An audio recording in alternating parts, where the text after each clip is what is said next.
X, YouTube, and Twitch. Yep. Alrighty.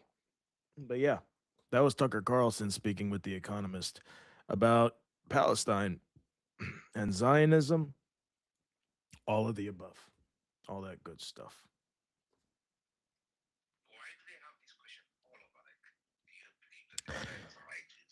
No, no, but get this. But here's what I love. Even if he's such like I have no personal like love or even hate towards this guy, but the fact that he's not only saying the right things but like asking the right questions, like the right follow-up questions to the people who always ask those annoying questions.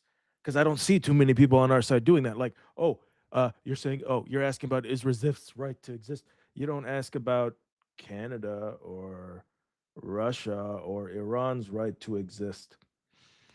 And just tell me what that means. I don't know what that means.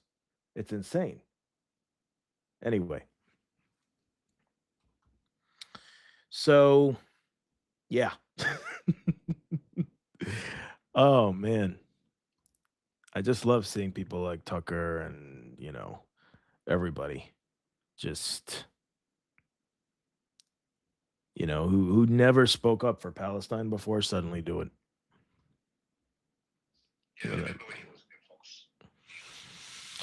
Yeah, unfortunately, a lot of people still remember when he was on Fox News.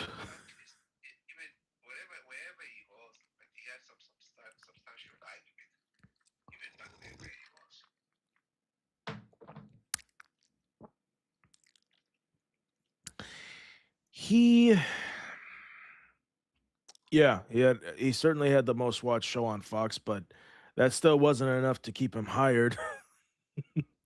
So he just left and started doing his own thing, and he's much more successful now, and he's speaking up on things that he wouldn't be able to if he was still at Fox. Okay, so that's a good thing. Um, mhm, mhm. So let me see what else is going on. Okay. Ah, oh Jesus Christ! There's so much in the news. I don't know where to start. Okay, so there's this new debate, not really a debate, but exchange between Mehdi Hassan and the two guys from Triggernometry, the Triggernometry podcast. I don't know what that's called, but um, for those who haven't seen it, we'll watch some of it. It's like 2 hours long, so we're not going to watch all of it because there's like multiple clips I want to show you guys. What's that? What's up?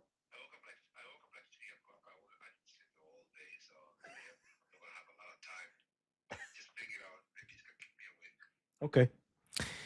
Let's see. All right. It's okay, bro. Well, look, if you're looking to stay awake now, I'm going to play a clip that's going to keep you wide awake. There's a guy who has way too much energy on CNN, but I love it because the way he presents data, especially on issues related to Palestine, I fucking love it. It's first let me pull up the clip. Wait, I think I forgot his name. What was his name again? It's from CNN. Hold up. Alrighty.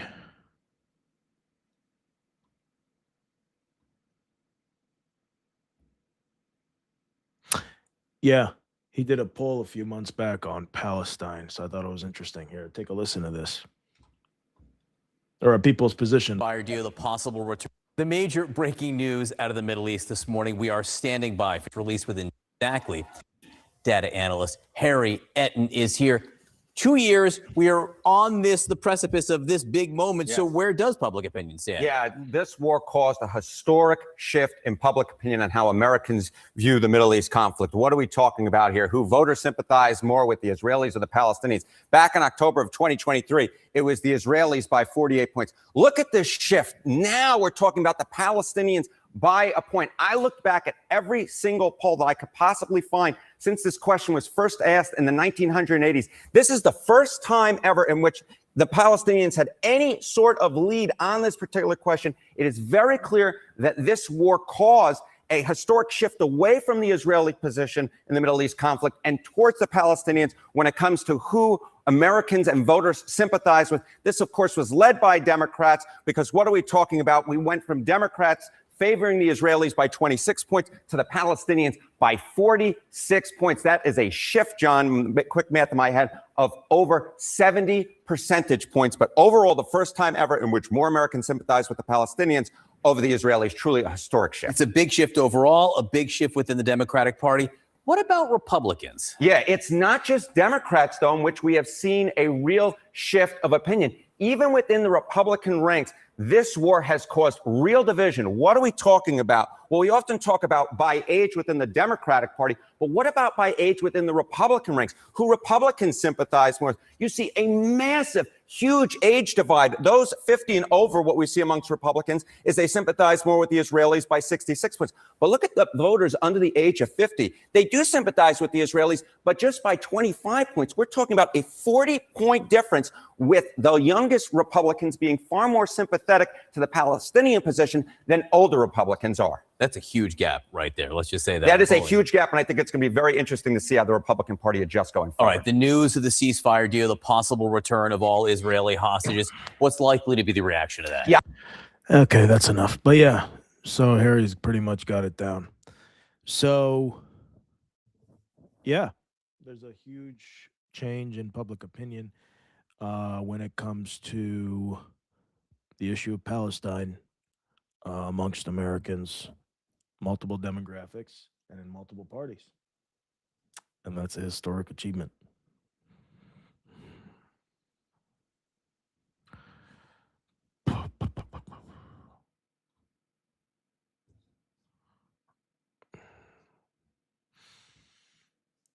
Okay. Let's see. There's something going on in Palestine that I wanted to do, or that I wanted to talk about. There was the No Kings protests. First of all, how are you guys doing? If you're watching from X, like, comment, subscribe, and retweet.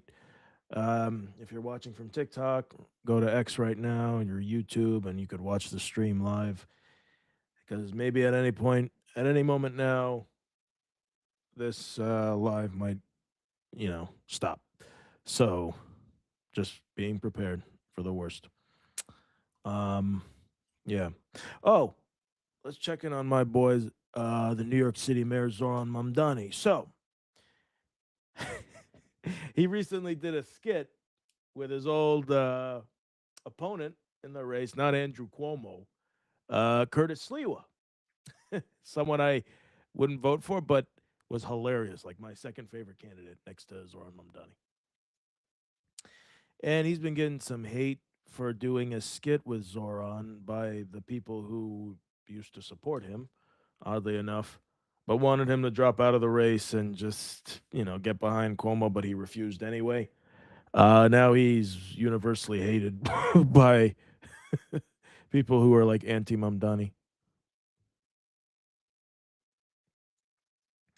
And, yeah.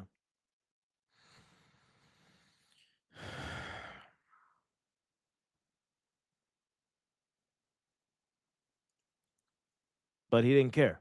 So he hit him back. He hit the people back hard.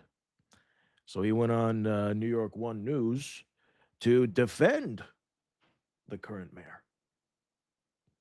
And once again, and I have two examples of this, people that used to like shit on him suddenly respect him now.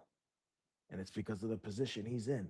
Other than the fact that he's incredibly charming, he's the mayor. He's your mayor. He is, whether you voted for him or not. Even the Zios that would just shit on, whether they like, bro. And I love that. I fucking love that. You know how miserable they are with him as their mayor? They are like and why do you think they want it? They spent They have never spent so much money ever against a candidate. I mean, specifically in a mayoral race. In a presidential race, it makes sense. But a mayoral race, that's interesting. But This isn't just this. That wasn't just any mayoral race. That was the mayor of New York City race. And oh my God, a brown Muslim who's pro-Palestinian? No, no, no, no, no, no. That won't do. That won't do. We got to spend billions if we have to make sure he loses. And it failed. And they still haven't accepted the fact that he's their mayor now. And well, but again, some people have, to their credit, like Curtis Sliwa, who again, I'll show you. I'll play some highlights. Well, you know what? Okay, if you're watching from X, you'll be able to see and hear it, but from here you'll only hear it. I'm not going to show anything here because this thing is very weak now, very weak. So it has to be treated as such. This is a very fragile app, guys, and I had to accept this in the last couple weeks that I can't do what I used to do on here anymore because of the goddamn new owners. But I'm still not going anywhere. I mean, I can do whatever I want and say whatever I want, but that doesn't mean I'll keep my account. I'll have to keep making new accounts, and that I have no control over. But anyway, Curtis Sliwa. Listen to what he had to say about doing a skit with the New York City mayor. I don't know if the nurse told you, I'm sort of going through a midlife crisis, I'm changing careers. It's been a little traumatic. What were you doing before? Oh, hosting radio shows, protecting parades' right to exist, and most importantly, helping to destroy sinister, old political dynasties. Oh, by the way, it isn't all about me. What do you do? Oh, I'm a content creator, but I do a little governing on the side. Anyway, first day. You're going to do great, Dr. Cleveland. Don't be glazing me, Z-Man. Welcome back to Inside City Hall. That was Mayor Mamdani and his former Republican opponent, Curtis Sliwa, teaming up to make a comedic video this past weekend that angered some members of the GOP. The pre-recorded video was shown at the annual Inner Circle charity dinner, where the city's press corps gathers to roast the mayor, and the mayor then offers a rebuttal, which in this case included the guardian angel leader playing the role of a Dr. Clewa, who was administering the mayor a cat allergy shot. And Curtis Sliwa joins me now to talk more about this and more. First of all, welcome back to the show. Thank you for joining us. Thank you. I was there at the event on Saturday night.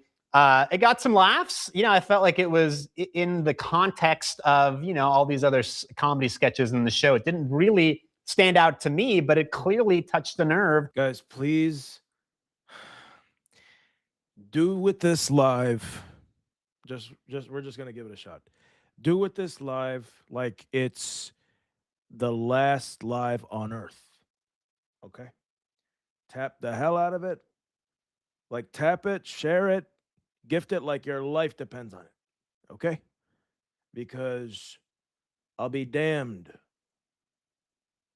I'll be damned if we get more people in, or more people come. Right now, there's not too many, but if there's more people coming in, we get more people up here and we're having a good conversation. This has happened before, where it would just end halfway through.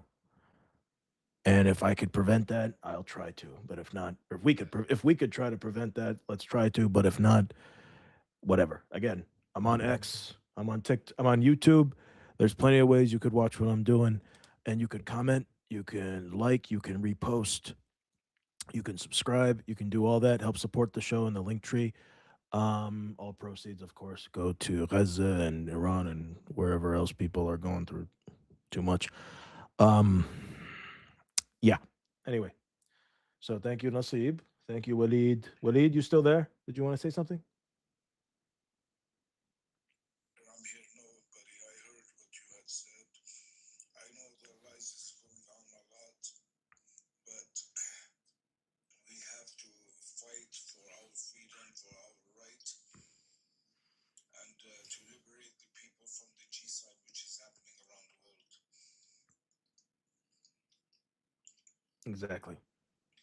Exactly.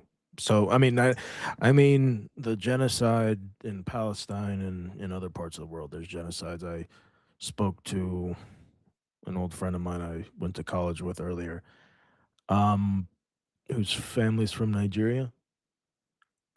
There's been quite a number of G sides there, as well as in Sudan and South Africa, as well as so many places. And yeah, it has to stop.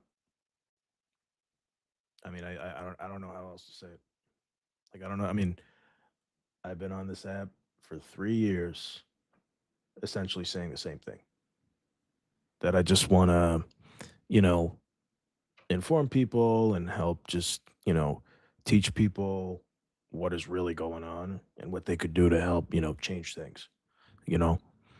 And yeah, but I also try to have fun because there's all kinds of news out there that is related to all this stuff.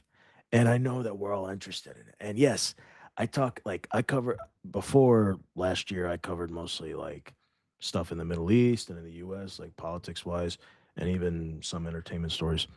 Now I've expanded to cover like local and state politics, primarily in New York City, especially since the rise of Mayor Zoran Mamdani.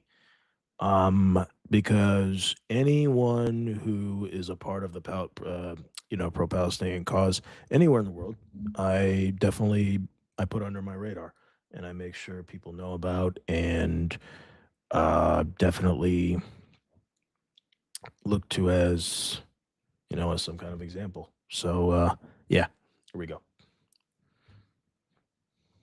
Among some Republican leaders who were bashing you, in some newspaper articles and on social media for daring to actually collaborate with Mayor Mamdani. I was accused of cat collusion with the mayor. One single item that we agree on. As you know, the Wall Street Journal did a story about the mayor and his wife. They're going to bring a cat into Gracie Mansion. But for the mayor, he has to take 6 shots because he's allergic. I said, this is outstanding. Because with me and my wife, Nancy, all cat lives matter. The president really drilled me, in the campaign. What, he's going to bring cats into Gracie Mansion? Yes, Mr. President. People love animals, whether they happen to be Democrats, Republicans, or independents. So his staff called me up about 2 weeks ago and said, we want to do a skit involving you as a doctor giving him the allergy medication because the mayor is going to be bringing a cat into Gracie Mansion. I said, absolutely. He sent me a script. We were good to go. I went to City Hall. We shot it. And this is for the inner circle. I've been going there ever since David Dinkins was the mayor. What a great charity. To help all these young men and women who are aspiring journalists going to school. Look, Bobby, you journalists, you don't get paid anything. Let's face it. It's a difficult time with artificial intelligence just wiping out jobs. So why wouldn't we all come together in unification instead of this constant vitriol and polarization? And this is what Inner Circle does. It brings everybody together. Which, let me ask you this. When you guys actually shot the video, what was it like actually being with the mayor in that sort of more... Before we go on, I just have to remind everybody, this is the same guy that still has trouble pronouncing his name, but also, despite his criticism of Zoran, refused to drop out at all costs and get behind people like Eric Adams or the old mayor or Andrew Cuomo, Netanyahu's lawyer, essentially. As much as because everyone was like, "Oh, drop out," and people were bribing him and threatening him to drop out, and he still wouldn't do it. So I was like, "Oh yeah, I guess credit to you for having principles and conviction and all that." And now apparently showing him respect. By the way, that guy Andrew Fredo Cuomo apparently has a job now as a radio host where this guy Curtis used to work. Where, like, really? Because no, they're very anti-Memdani, and I'll show you the kind of disgusting things that come out of there. Actually, maybe not. Maybe if just on here, but I'll have to probably end the live because it's definitely going to get taken down because the things they say are so disgusting, so sick. But anyway, let me keep going. relaxed atmosphere, removed from the heat of the campaign. You guys get along? We were fighting for Len's time. You know, he's Len Slice, I'm Len Slice. You know, that's my line. But you understand, when it comes to getting across a point, he knows how to deliver a message. I think from the streets and the subways, I know how to deliver a message. And it was all about the cats, about animals. And so many people getting melodramatic. Now, did you actually hear from people after Saturday night who were upset with you, or No. you just read about it in the newspaper? Nobody comes up to me because they know I'd put them in check. I'd say, this is about the animals. We can go back to arguing tomorrow. And they really need to understand the importance of journalists. Because you see, I have some Republicans, you know, Bobby. Fake news, Bobby Kusa. I don't like that story. Fake. Absolutely not. Now, you know, I've been hit pretty hard sometimes by journalists. And sometimes you learn a lot from it. Like, yeah, they got me. I got to learn from this. We need journalists because we depend on politicians. They all lie. Come on, I don't trust any politicians. But it seems like the vitriol that was directed towards you, I saw a lot of it on social media from figures on the right, was the idea that you would, consort with Zoran Mamdani in any form or fashion. I mean, what does that say about where we are? Slowly I turn. I remember November 27th, the most powerful man in the world who did everything to prevent me from being mayor, all of a sudden said this existential threat, Zoran Mamdani, cannot be the mayor of New York City. And then all of a sudden it was a love fest. Zoran and Trump, one meeting, they resolved what to do about housing. He's had a second meeting. He left the meeting. He forgot to ask, Mr. President, there's a woman who's just been detained by ICE in Columbia University. Do you think you could move to free her, extricate her? Absolutely. So if the president of the United States texts and phone calls Zoran on a regular basis, and they agree to disagree on everything else, but they want to build housing in New York, and then John Katzimatidis goes to City Hall, has a meeting with him for now. This is the guy who led the billionaires to say, we're out of here, and now we want to help them. But I do a video with him, and somehow I'm the bad guy. So there was... That's true. So the guy he's talking about is his former boss, a Republican billionaire businessman who owns grocery stores and radio stations, all conservative, of course, and was like, oh, yeah, I want anyone but Mamdani. But then when he won, he started respecting him. He went to City Hall to go, meet with him. I saw the interview like on this same platform where he was talking about it. And he seemed very charmed by it because he actually admitted it, just like Trump was. And yeah, it seems like there's no issue with him going to meet Mamdani, but there's an issue of Curtis doing a skit with him. It's like the hypocrisy is insane. But of course, they still despise Curtis Lewa for, they say, helping elect Zoran. But again, do the math, and he's going to mention it. If he had dropped out and every single person who was going to vote for him, voted for Cuomo still would have lost, guys. Zoran won with 51% of the vote. That means no one else could beat him in that math. Nobody else. Okay? You need more. You need at least 50%. He got 50 point. When I say 51, I'm rounding it up. It's like 50.8. Okay? Still. All these people were like, yeah, no. I mean, not to be fair, Curtis, he didn't say this, but people like John Katzimatidis said things like, oh, yeah, if he were to win, I'll leave New York. Really? Really? And oddly enough, none of them did. I knew they were full of shit all along. It's like, you guys aren't going to leave New York. Get the hell out of here. Get the fuck out of here. What's up, Land?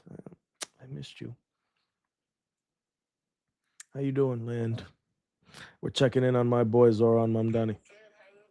Good. Listen, I've missed you. I had a crazy night, but I still wanted to come on and try this out. I'm live now on X and YouTube and Twitch and TikTok. And yes, please follow me on X at Maverick9296. It's the same handle on all the platforms. In case if you're watching from TikTok, something happens here, you can watch from there. So, because yeah, I ain't stopping the show just because TikTok tries to stop me. Anyway, So please tap share. But in the meantime, I'm not going to jinx ourselves.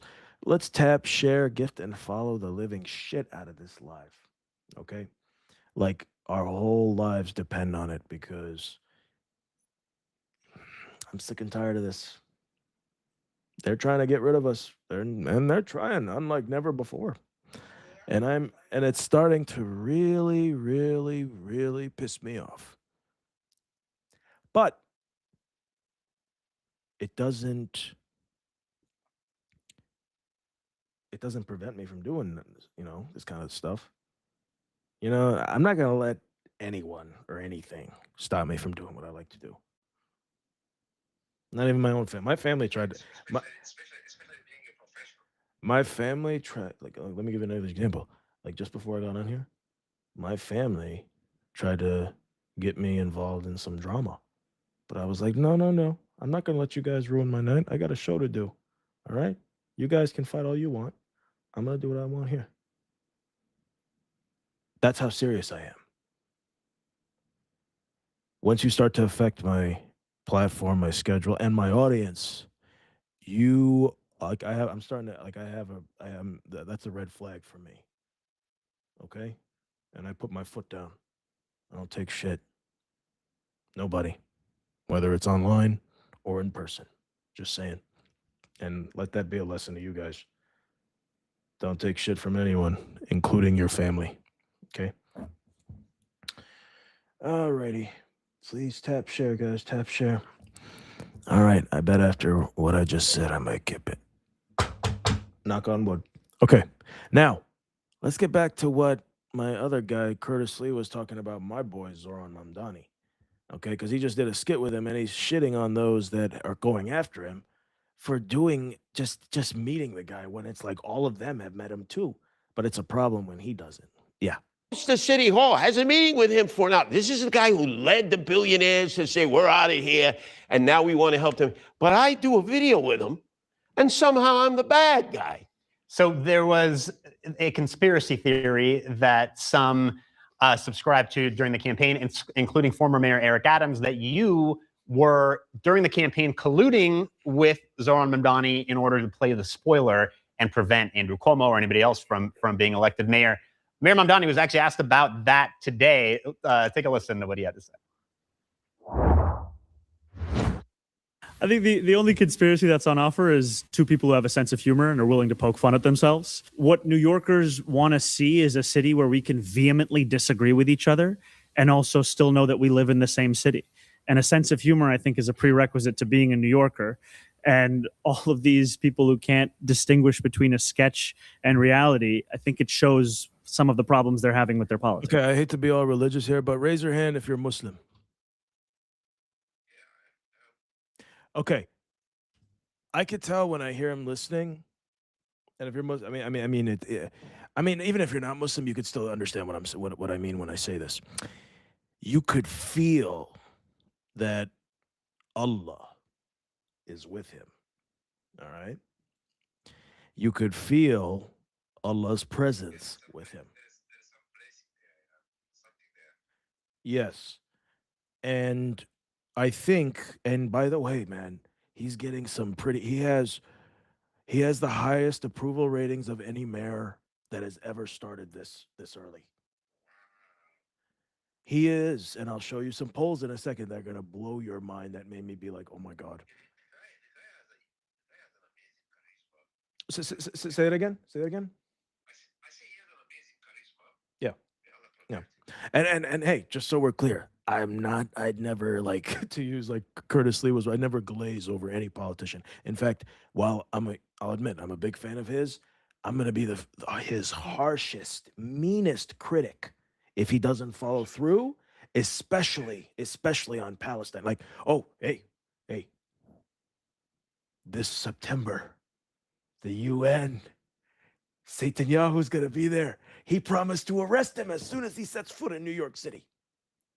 He's in charge of the NYPD. He can do that.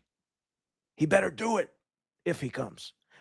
Wait, if Netanyahu comes, he might not with him as mayor. We'll see. We'll see. So that among many things. So yeah, like it's not like, oh yeah, like I'm gonna like I'm like I'm in this like cult for Zoran or something like that. No, in fact, because of where he's at and because of who he is and because of what he says and what he does, my expectations are very high, and as well as many others.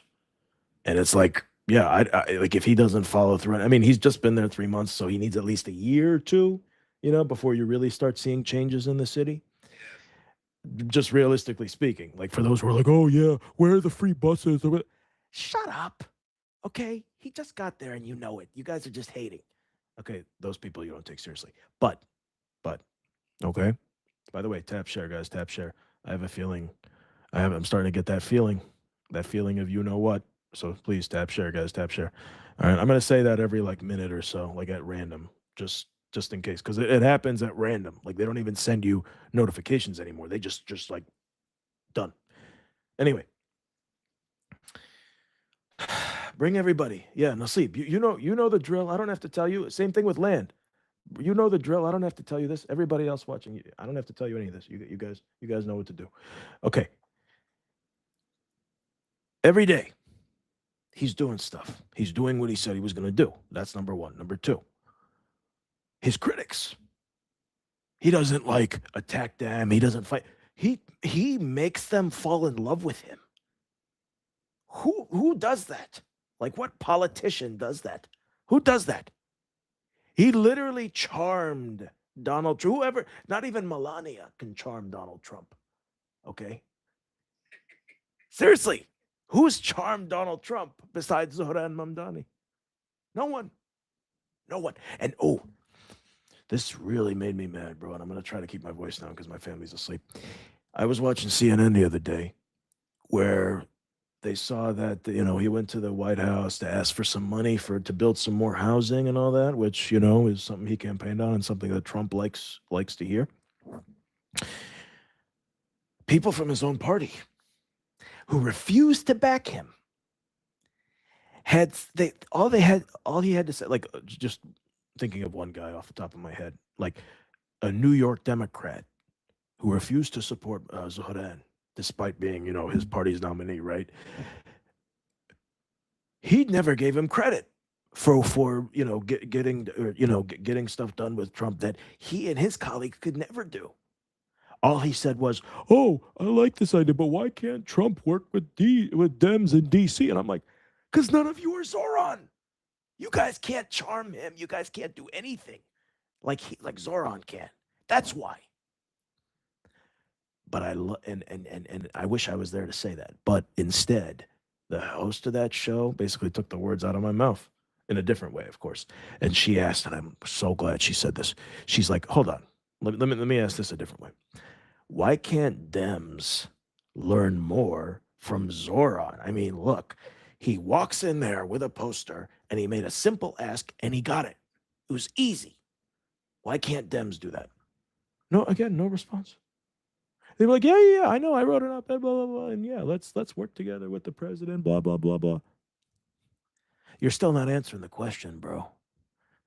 Yeah, admit it. And bro, and you know what? I'm dying to say this. I want to say it right to their faces. You guys are so jealous of him, and I love watching you. It's so clear. They make it so up. There's so much jealousy. Like they wish they were him. They wish they were him. Yeah, that's why they can't. To be fair, not all, but the ones who refuse to get behind him, and even to this day, yeah, jealousy for sure. And unfortunately, yeah, Brian, there's still so much of that these days, so much. And of course, nobody would admit it, but you could tell who's jealous and who's not, and. These Dems, these so-called Dems, these do-nothing Dems, who were like, yeah, who all of a sudden care about affordability. Yeah, you care about just because Zoran, started caring about it.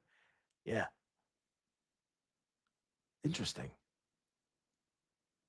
It's just the hypocrisy is insane, but of course there's a lot of humor behind it. Anyway, let's hear more from the guy. Absolutely. I call the caper cat collusion. Probably they're claiming George Soros was somehow involved with it. You know how these conspiracies are. But I've been to Yale University, Cornell, just on Friday, Princeton, other schools, in which I see the new Gen Zers who've taken to me. I talk about unification, not this polarization. We got to be bringing people together. The new generation, they don't want to hear all this bitterness, these constant disputes. It's not good for our city. It's not good for our state. It's not good for our country. And I want to at least start bringing people together. Now, if my fellow Republicans are not happy with me, fine. But I'm independent and autonomous. I've always been that way. I'm not MAGA. And yet I've been the candidate of the Republican Party twice. I've lost twice. And I haven't been a sore loser like Eric Adams and obviously Andrew Cuomo, who's dystopian. How do you think Mamdani is doing in these first 100 days or so? Bobby Kulis, I give every mayor when they're first in up until Memorial Day because they're doing the chicken dance now. They always do this. The budget, we're broke, we don't have money. He wants the billionaire tax, no more property tax. Let's see where he's at on Memorial Day. And you know me, I'm not shy about criticizing anybody. But what's fair is fair. He inherited part of the Eric Adams administration. He's putting his own people into place. Let's see where we are on May 30th. Unlike Eric Adams, who right away was selling crime coin, Bitcoin, did a pump and dump $1 million out with the bag man, Frank Carone, right? First thing, as leaving office, and then Andrew Cuomo keeps mumbling, I should have been the mayor. Curtis Sliwa kept me from being the mayor. Let's do the math, Bobby. If every Curtis Sliwa supporter had voted for Andrew Cuomo, he would have lost. Let me ask you this, just a few seconds left. That's But you have a new show, by the way, on WOR. That worm, Andrew Fredo Cuomo, is still out there. I'll just say it, bitching and moaning about losing the race that he thought he was entitled to. Oh, yeah. He still can't sleep because he has nightmares about Zoran. And you know what I say to that? Good.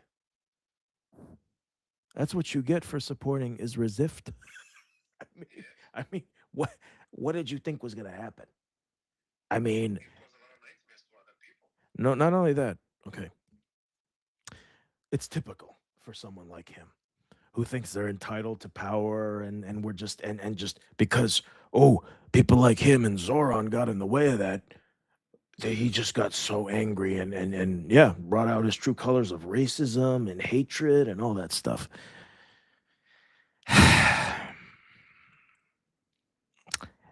He's still out there saying, "Oh, Curtis cost me the election. Zoran is unquestionable." Bro, you cost yourself the election. Take some responsibility like a grown-up. You were boring. You had no you didn't meet the moment. You didn't accept the fact that, yeah, it's not, especially on the issue of Palestine. It's not the same anymore. Nobody blindly supports Resist anymore. Nobody. That guy's still stuck in the past. Whereas Zoran is today and the future. And still, man, I don't know where they get the sense of entitlement from. In his case, being from a famous political family, so his dad was a famous governor who was governor like 12 years. He was a governor for like 11 years, and he resigned because of a essay scandal. And he was gonna retire for good until after Trump won. He probably thought, oh yeah, anyone could get a comeback in politics despite their bad history. Yeah, just because it works for Trump doesn't mean it works for everybody. Clearly, it didn't work for him. And he'd lost not once, but twice. Twice against Zoran. He beat him once in the primary, don't forget that. And then instead of dropping out and accepting defeat, right? He runs as an independent against Zoran and he beats him again in the same year. It's like people like that just can't get the message. You have no entitlement. Yes, entitlement. And I don't know. Anyway, so there's him. Now, let me play you the other guy that he mentioned, John Katzimatidis. Born in Greece, so he's Greek, but lifelong New York City resident. He's like 80 years old. He ran for mayor as a Republican at one point, so he's a Republican. Billionaire, businessman, owner of multiple grocery stores in Manhattan. His daughter is the chairwoman of the Manhattan Republican Party. Fun fact. Of course, he was the one who was like, yeah, anyone but Mamdani. Now, after meeting him the other day, just like someone else, he had nothing but nice things to say about him. Take a listen. 2013, and he owns, among other things, WABC radio station where he hosts all of that and more. Welcome back to the program. Thank you for joining us. Well, thank you for having me. And I'm always happy to come down here. And I can't believe how busy 23rd Street is and how busy the Chelsea Markets is. The Chelsea Market gets a lot of foot traffic. There's a lot of tourists downstairs. And he's very New York, by the way. Very New York, especially the way he talks about Zoran. And he said some interesting things about him that I didn't know. But again, only a New Yorker could tell us about another one. So listen, I want to work backwards. You were at City Hall, I think, on Wednesday, and then yesterday you were in Washington, and this was a Greek Independence Day celebration, right? Well, on a Thursday, yes, there was originally I made an appointment to see the mayor at 2:30 at City Hall on Wednesday, and I also had a dinner thing in Washington with the president. So I jokingly called up the mayor and I said, well, I got to make a decision. Do I come to yours or do I go to the dinner? And I ended up, I skipped the dinner on Wednesday night, some congressional dinner. And I went to City Hall and we spent 45 minutes together. And I enjoyed meeting him. I'm a Brooklyn Tech guy. He is a Bronx science guy. So how do you say it in Bronx? He's talking about the high schools they went to. So he went, John went to Brooklyn Technical High School, which is a big, the largest high school in Brooklyn, and, one of the 5 boroughs. And he's like, oh, this mayor, so Zohran went to the Bronx High School of Science, is what he's talking about. And it's like, shit. Okay, so you just admitted that he's a New Yorker. I thought he was from Uganda or from he's not qualified to be mayor, apparently. People like him were saying that. Not anymore. You see that? Because people, let's be honest, people in his generation, they respect you more for the position you have versus who you are as a person. Like he had no respect for him when he was just, a state assemblyman running for mayor. Now as the mayor, he has to respect him. And I like that. I like someone in that position being forced to respect someone like us, man. Because how often does that happen? How often? It never happens, guys. So that's why I make a big deal out of okay, this guy's he's nobody. I mean, he's someone in New York, but he's irrelevant. So why even bring him up? Well, because he's another example.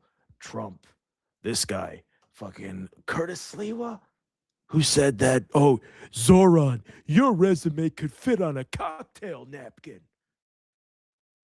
Like said horrible things about Zoran, among other things, especially Trump. Now, of course, they love him because he's in a position where, yes, he has so much power, Zoran, as a mayor. But not just the mayor of any town.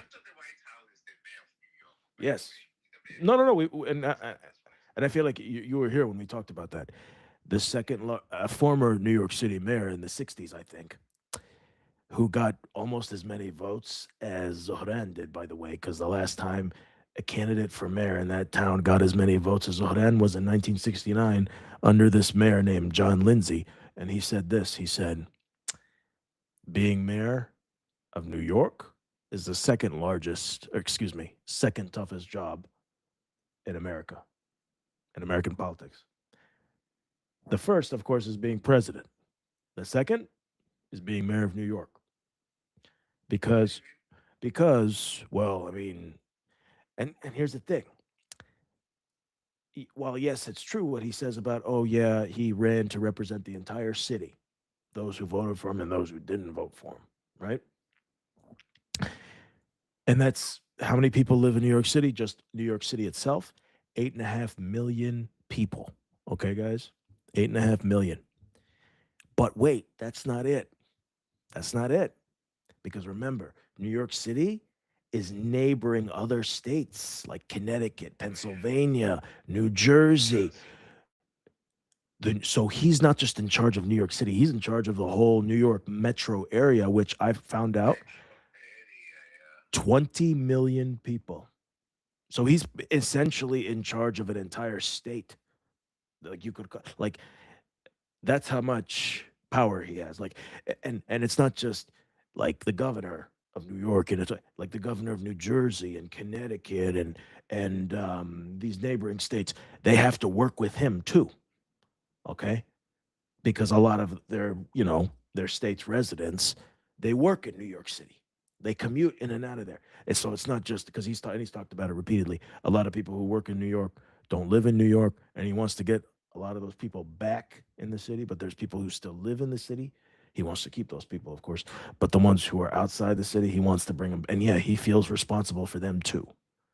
And it's like, yeah, no shit, man. Again, you as mayor of New York, you're not just in charge of New York, man. You're a diplomat.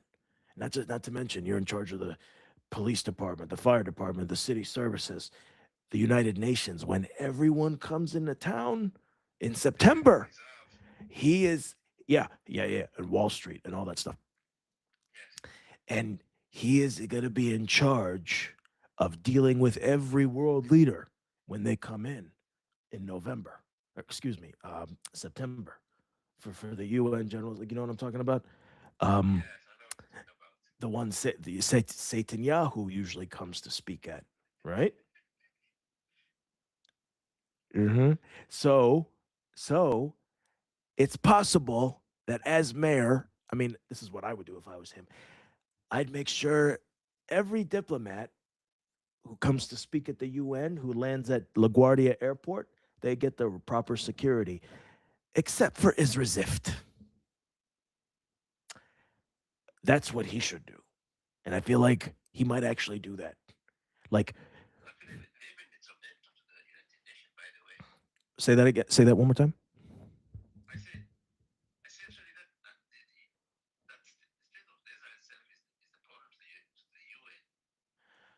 Yes. No.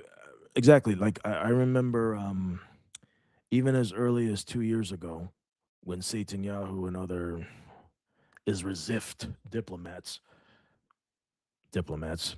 um, went to speak at the UN, and they just said, "Nope, the hell with this anti-Semitic body." Okay, don't go there then. And by the way, it's dangerous now.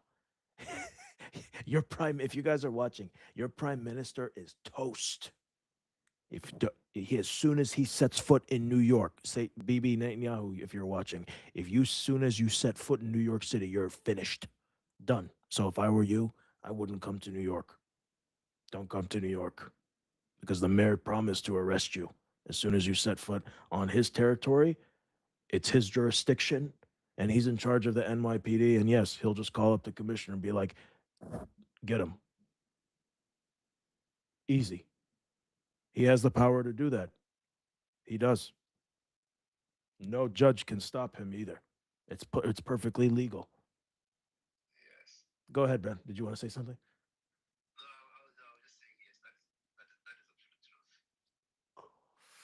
Now, obviously, if he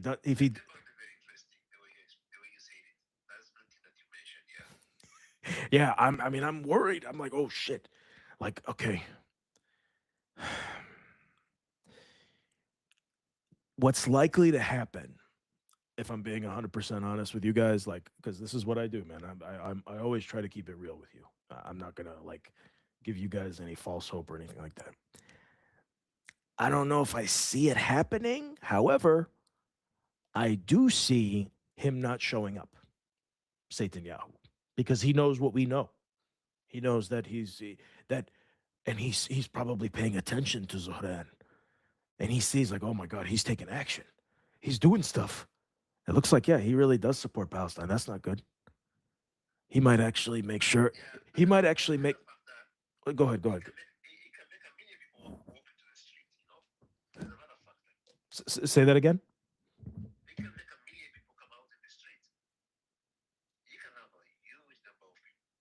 I'm sorry, man. One more time. One more time. I had a little trouble understanding.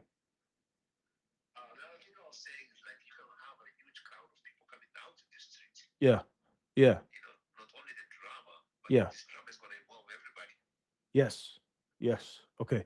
So you're talking about you're talking about if Netanyahu were to come, there'd be lots of protesters. Is that what you're saying? Oh, okay. Okay. All right. Ah, no, no, no, no, no, no. Mm-mm. If he does it, he's gonna get reelected easily. Easily. Even if he fucks up the city. Let's be honest. If he fucks up the city, he will win again just for doing that. Because people are sick of it. No, people want to see it. Someone with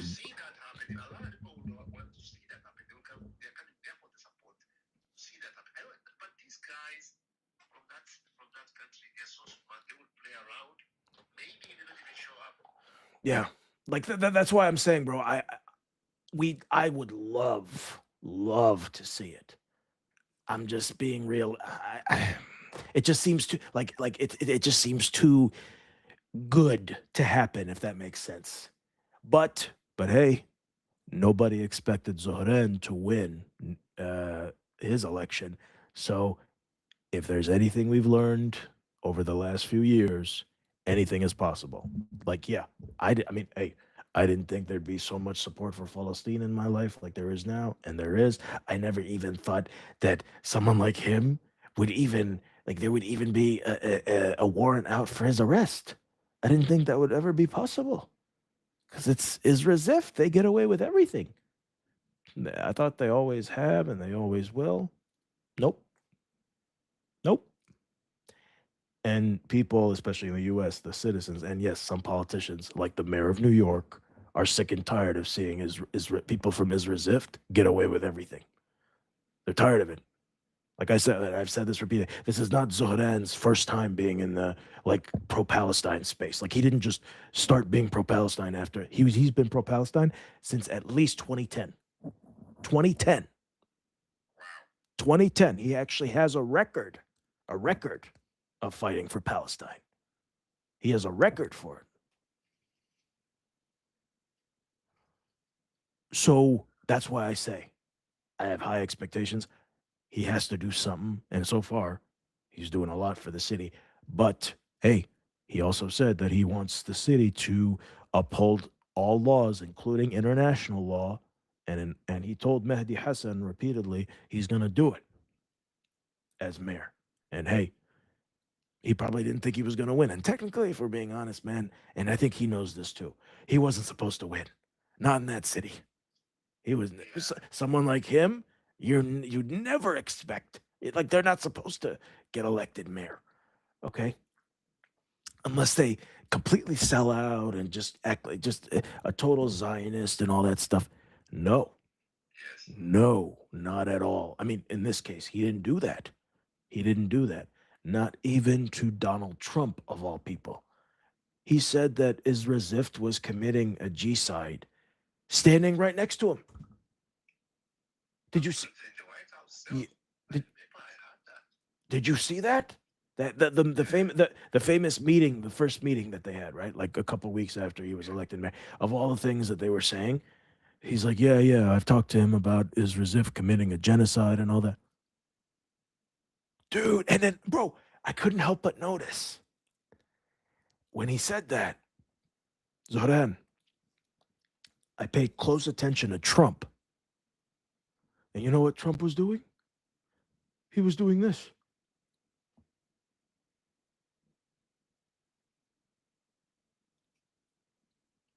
He was nodding in agreement. He didn't object to what he said. Trump did not object to what he said about Israel Zif committing genocide. Did you notice that? Yeah, I noticed that. You know what that tells me, bro? And maybe I'm crazy, but that tells me that Trump knows what's going on there. But he can't say it. But he can't say it because he's owned by Israel Zif, except Zohran. He's not owned by Israel Zif, so he can say it. Yeah. He basically showed the world that, yeah, I got balls. This guy's sitting right here. Trump doesn't. What does that tell you, man? What does that tell you? Anyway, listen to what this guy says. How can we kibitz about that? That Bronx Science and Brooklyn Tech were always competitors, along with Stuyvesant. And I told him about the fact that me and Len Riggio, God rest his soul, we raised the $10 million originally for Brooklyn Tech, first time ever for a public high school. And then we went on to talk about, and he was he didn't realize that. And then Bronx Science followed, and I think Stuyvesant followed, and I think Brooklyn Tech, I think we're up to 20 million now. So what was the mayor like in person from your perspective? Because you were obviously been very critical of him. Did he charm you in person? I fought the war. You know, I had my mission. I failed. And we joked about that. I said, look, but I enjoyed meeting him. He has a great smile. And he has. Bro, that's literally what everyone says about him when they meet him. He has a great smile. And that's what, and it's like, why do you think he does that? Because he wants you to see his human side, that he's not such a monster because he's Muslim and that he supports Palestine. And yeah, that he actually cares about you, even if you're a billionaire. Because you live in his city. This guy lives in his city. Yeah. He's your mayor too, believe it or not. Great personality. Look, what is the real Zohran Mamdani? I don't know. I'm hoping, I'll tell you what I said to him. I said to him is, you're a smart guy. You went to Bronx Science. You have a choice. You're on the edge of disaster or you're at the edge of success. And if the S&P and all the other rating companies and the bonds put you on the crap list. See, I didn't say the other four-letter word. I'm not allowed to say that. It puts you on the crap list, then we could be at the edge of disaster for New York City. With President Trump, I said to him, President Trump, my opinion, will do housing. And could only build 9. I said, the only thing I'm going to charge you for 54 years.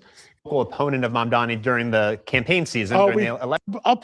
Obviously you were a very vocal opponent of Mamdani during the campaign season during the election last year. We fired every bullet. But you talked about closing or selling your stores and relocating, but you're still here, right? I love New York. But has he performed better as a mayor than you expected? Right now it's his decision.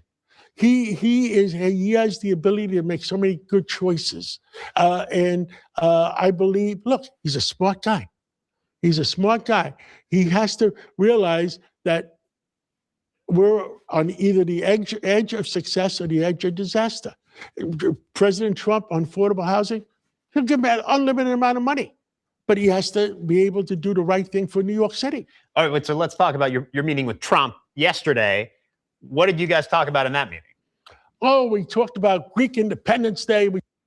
It's very civilized, and we want New York to make a big comeback for May 2015. Brooklyn, along the 50, all those boroughs, to add traffic to the idea. I still love the idea. What do you think about Mamdani's relationship with Trump? Because it seems like he has sort of charmed President Trump. Do you think that's going to help the city? He's charmed me too. I mean, look, I want him to do well. Look, he's going to be mayor for 3.5 more years, 4 years. I mean, and Trump loves the city. That's the part that blew my mind more than anything, man. He confessed. And I love the way he said it in his thick New York accent more than anything. When he was asked, he's like, "Oh, it seems like Trump is charmed by Mamdani." And he's like, "What do you think of that?" And he's like, "He's charmed me too." Yeah, no shit. I can see that. Wow, it turns out, oh, maybe he's not what you thought he was. Hmm. What have we told you? What did we tell you? How about you meet the guy before you open your mouth? Just an idea.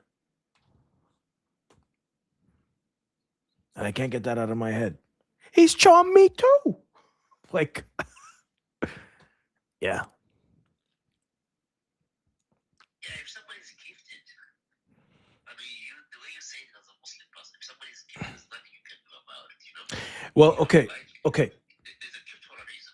Bro, he has in multiple speeches, and of course he's gotten, hate from all the bigots about it, quoted verses from the Quran where he'd be like, this just an example.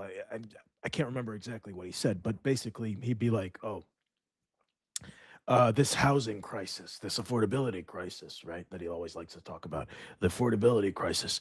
It kind of reminds me about this verse from the Quran, and then he quoted it, and that's like, okay, I've seen again. You've seen like public officials who are like politicians, right? No less, who are Muslim, even in the Middle East. Have you ever seen them do that? No. And bro, actually, it's very insulting to people like Zohran to compare them to like Middle Eastern leaders, like Middle Eastern Muslim leaders, right? Because this guy actually knows what Islam is all about, and he's in a way, kind of using it as a drive to do what he's doing. Where it's like, hold on, people who are allegedly Muslim in the Middle East, they don't seem like they care about their people that much or do anything for their people. And in fact, they hurt their people. So, yeah. What do you think, man? I mean, this is just what I've seen. Yeah. No, absolutely. He's giving a very good example. Yeah, like what a true Muslim political leader. Okay, I'll say political leader because he's technically he is a politician, right? But he's not like an imam or a sheikh, right? Because yeah, but and hey, how many? I think what you're saying is just he's someone who is real, whatever he is, he brings it.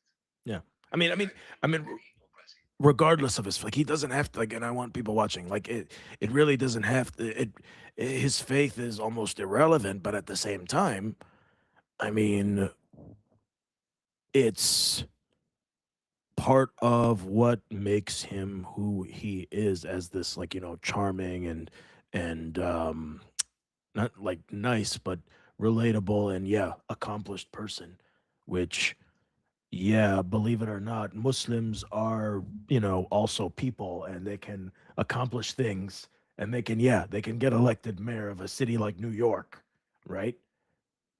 So he's broken that barrier as well. That's like, oh, and on a day like Eid or during Ramadan, obviously he's the first New York City mayor to fast while in office, right? He said he hosted he hosted regular prayers. He invited Mahmoud Khalil to an iftar dinner and got some hate for that. I didn't even know that. Did you know? You didn't know that? Yeah, yeah, and he got some hate for it. They were, of course, like, of course, the New York State Republicans were like, "How dare he invite a TS to the mayor's mansion?" It's like, I love this because he's doing what every leader should do. Okay. And we're just not used to seeing that. We're used to people like us being shut out or dehumanized or like, and then when someone treats us like humans, all of a sudden, oh my God, how dare you? Anyway, I will tell you a story about 20 years ago when Obama was running for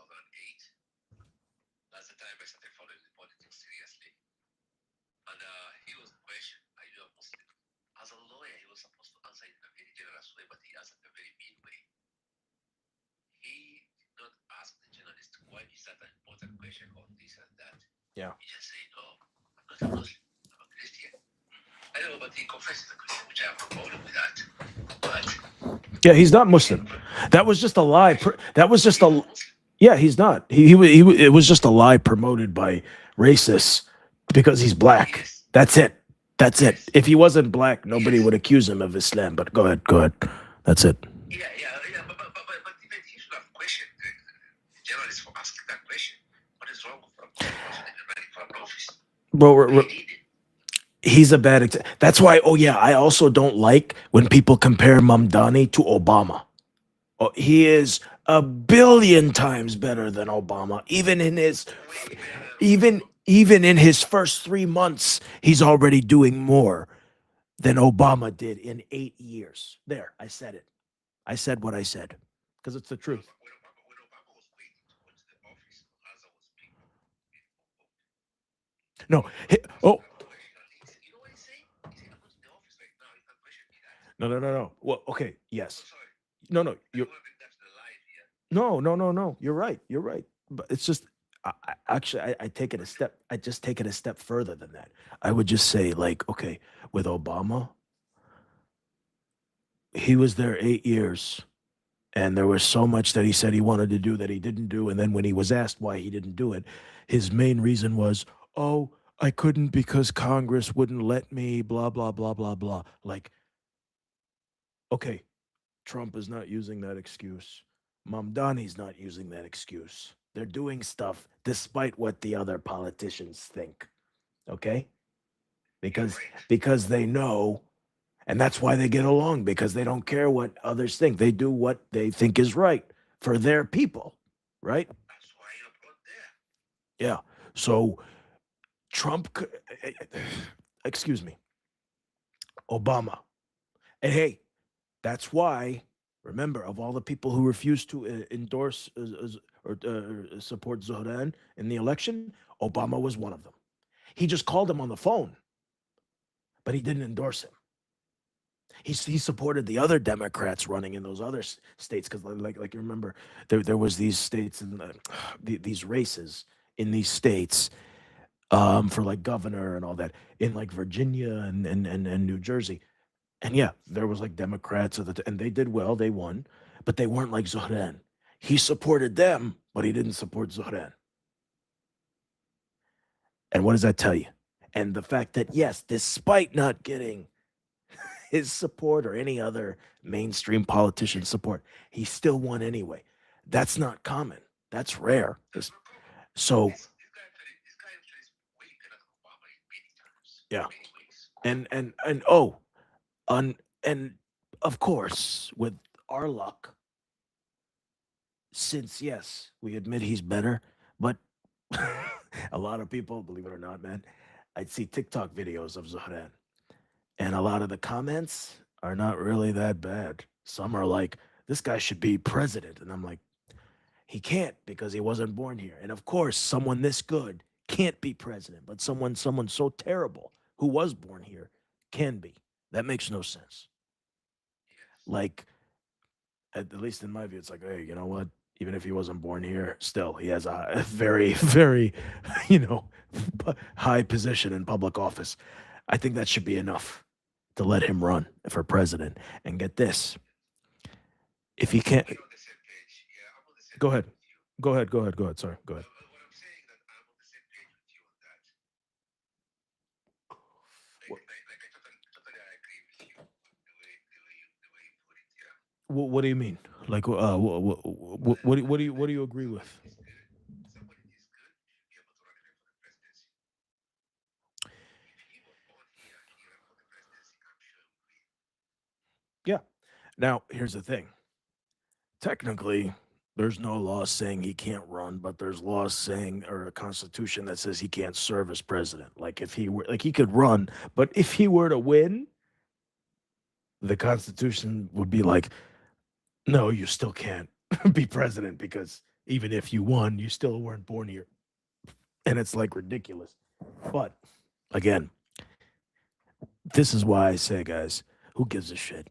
If Donald Trump and Republicans throw out laws in the Constitution, you should do the same. This guy should still run anyway. Hey, if Trump wants to run for a third term, right? Even though the Constitution clearly says he can, then Zohran should be able to run. Okay? If they're going to allow Trump to do that, then they better allow Zohran to run. That's only fair. But again, I don't see it happening. Zohran could be senator, he could be a congressman, he could be governor, he can do a lot, but except be president, which sucks. But He's a young man, and he has a lot of yeah. he has a lot of time. Oh yeah, he has a bright future ahead of him. He has a bright For, future. I hope it like goes well l- for him, inshallah. inshallah, yes, and yes. That's why, bro. I literally like I will, yes, I'll be upset, but I'll also probably cry if Zohran doesn't do what he's doing or do what he plans to do, because if someone like him finally gets in a position like that and doesn't take advantage of it, then it's like, what's the point of even doing it? You know? But it seems like he is so far. So I want to see more. I hope he doesn't stop. That's why, like I said, it's really important to be consistent. Otherwise, yeah, especially I'm sure, yeah, in his case, he has his whole life ahead of him, a big career ahead of him. So I'm sure he wants to run he wants to run for re-election as mayor in 4 years, and then after that, he probably wants to do something else. I'm sure he will run for something else, but for now, he's where he's at, and he has to take advantage of all the power. He has way more power than you think. Way more. He's the face of the entire generation. Not just that. Of all the positions, of all the things that are involved in his job description, he's essentially the CEO. Okay, the CEO of New York City, the chief executive. All right, and as chief executive, here, I'll just show you.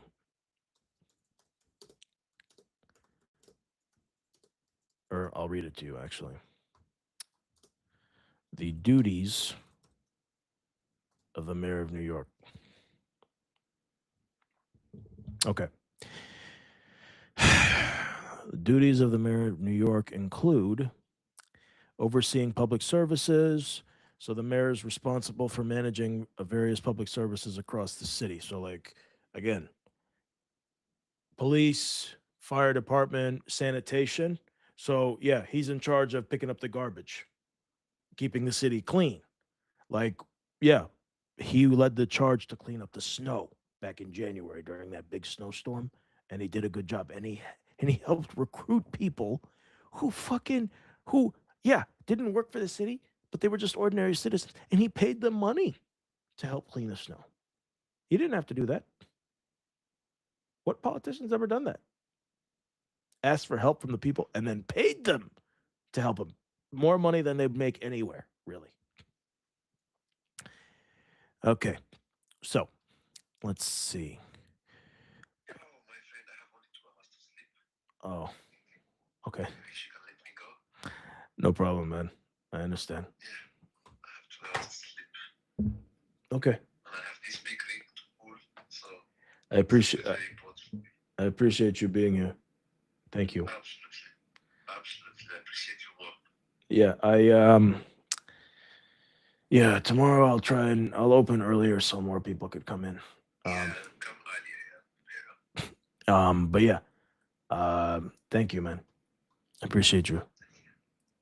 Okay, good night. Sabah al khair. Okay, what else we got here? Let me run the numbers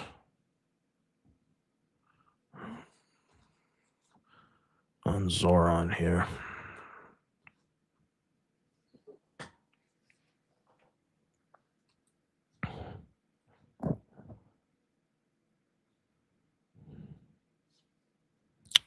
Really? Come on.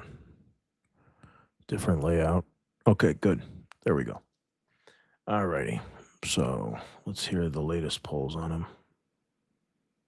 Visit to the White House yesterday, he not only pitched a massive federal housing plan for the city, but he came with props, playing directly Mamdani's latest visit to the White House yesterday, he not only pitched a massive federal housing plan for the city, but he came with props, playing directly into the president's love of building and perhaps the press, or at least attention of the press.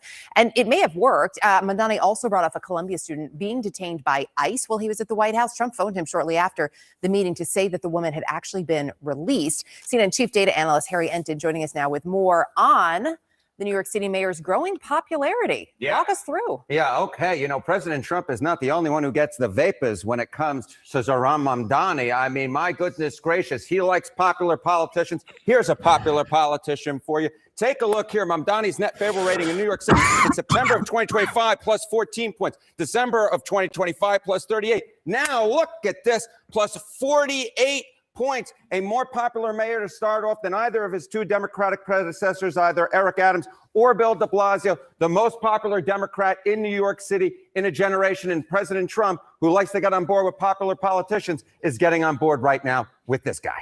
Getting on board with this guy. Okay, so what about statewide? Yeah. What are we seeing statewide? Okay, so you know what? A lot of Republicans are like, oh, we're going to run statewide in New York and run against Zohran Mamdani. There's a slight problem with that, and that is Zohran Mamdani isn't just popular in New York City. He's actually the most popular Democrat statewide. Take a look at this. Net favorable of New York Democrats statewide. Look at this. Zohran Mamdani with a positive net favorable rating of plus 16 points. More popular than Kristen Gillibrand at plus 12. More popular than Kathy Hochul at plus 9. More popular than Chuck Schumer at minus 7. The bottom line is this. Zohran Mamdani is the most popular Democrat in the state of New York right now. Republicans are not going to be able to run against him in the midterms because the bottom line is this. He's popular not just in his home city, but he's popular in New York State as well. Okay, but what about the popularity with the president? What is it that President Trump seems to like about him? Yeah, okay. So I think what he likes about him is the fact that he is very much the type of politician who is able to attract the media attention in the same way while sticking with what he believes is right? You know, Donald Trump has always been this type of politician who goes out there, says a whole heck of a lot of things, but then is still able to maintain his base. And Zohran Mamdani is the type of guy who's been able to bring in President Trump, but also has basically been sticking to his campaign platform. I mean, take a look at this. Chance Mamdani freezes the rent, the thing he had run on. Look at this. According to the prediction markets, the Kalshi prediction market this year, there's still an 81% chance that Zohran Mamdani actually freezes the rent. So he is maintaining his popularity citywide. You see him right here. It's been going up like a rocket. He is maintaining, in fact, being the most popular Democrat in the state of New York right here, plus 16 points. And he is doing so while also at this point looking like he is going to actually keep that big campaign promise of freezing the rent. At this point, as I said, President Trump isn't the only one who has the vapors, because the bottom line is this. A lot of New Yorkers have the vapors about Zohran Mamdani as well, as he is sticking to his quite progressive platform. It looks like the Donald Trump-Zohran Mamdani bromance is heating up again. New York's mayor went to the White House today to discuss building more housing in New York City. And to help make his case, Mamdani brought some visual aids, like this photoshopped front page of the New York Daily News with the headline, "Trump to City, Let's Rebuild," a play off of a 1975 front page that featured President Ford. Now, Mamdani called the meeting productive, and his office says that Trump was enthusiastic about the proposal, which included building 12,000 new units in the city. The new relationship is a far cry from the war of words between the two just months ago. He's a communist. We're going to go to a communistic state. That's so bad for New York. And if there is any way to terrify a despot, it is by dismantling the very conditions that allowed him to accumulate power. The Mamdani thing is it's a disaster waiting to happen. Our city is under attack by an authoritarian Trump administration. He's a communist. He hates police. He hates Jewish people. And yet he's got Jewish people supporting. He hates Jewish people. If anyone can show a nation betrayed by Donald Trump how to defeat him, it is the city that gave rise to him. I still see both Democrats and Republicans fighting yesterday's war on this. They're like still trying to make these two enemies when Mamdani and Trump are just fine working together, getting some stuff done for each other, posing for pictures. I mean, is it time to just let it go? This is a good thing. It's okay for us to have heated debates in elections, and then Democrats and Republicans work together when the elections are over. They're not going to agree on a lot of things, but I suspect if you're Mamdani and you want to have a good relationship with Trump, walking into the Oval Office and saying, let's build some buildings and do some development in New York City, that's like the number one thing that you would do to get Donald Trump excited. And by the way, it's probably a great idea. And who better to get involved than Donald Trump? You were not a Mamdani guy, but he seems to be getting the job So listen, done. this is the big question. Why is Donald Trump doing this? I mean, I love this idea of them working together. Why can't Donald Trump work together with the Democrats in Washington, D.C.? You have Donald Trump here, and he calls Mamdani a communist over there. He said, but I want to work together with him. Good. I like that. Why can't he work together with the Democrats? There must be something going on here. Can I flip the question? Why can't Democrats learn from how Mamdani is dealing Listen, with I Trump? said I wrote Because he understands the game. I wrote an op-ed. He walks in with a poster and a very direct ask. That's a win-win for everybody. $21 billion for 12,000 affordable homes. Trump wants affordable housing. Easy. It's easy to see how you get a deal. Should Democrats learn from that? Yes, absolutely. I've wrote an op-ed saying, let's work together with Donald Trump. I've sent letters to the president, bipartisan letters, saying, let's make a deal on immigration to get something done.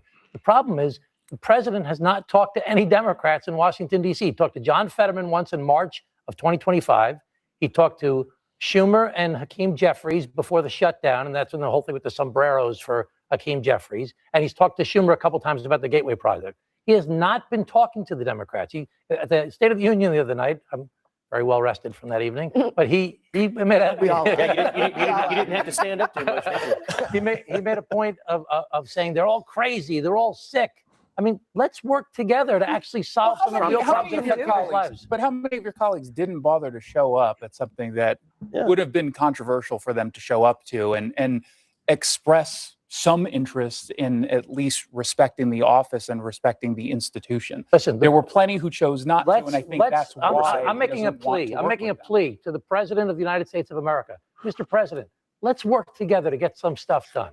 Let's work on affordability. Let's work on immigration. Let's work on the things that are affecting real people's lives in America and stop all the finger pointing. I'm ready to work with you. If Democrats could get Trump to the table, should they? Yeah, I mean, look, at the end of the day, Mamdani said he was working for the people of New York. His job is to get the people of New York affordable housing. If he can get that money from the president, terrific. If he can get that money from Kathy Hochul now that the federal government owes her $13.5 billion refund for Trump's tariffs, great. He's doing what he said he would do. He said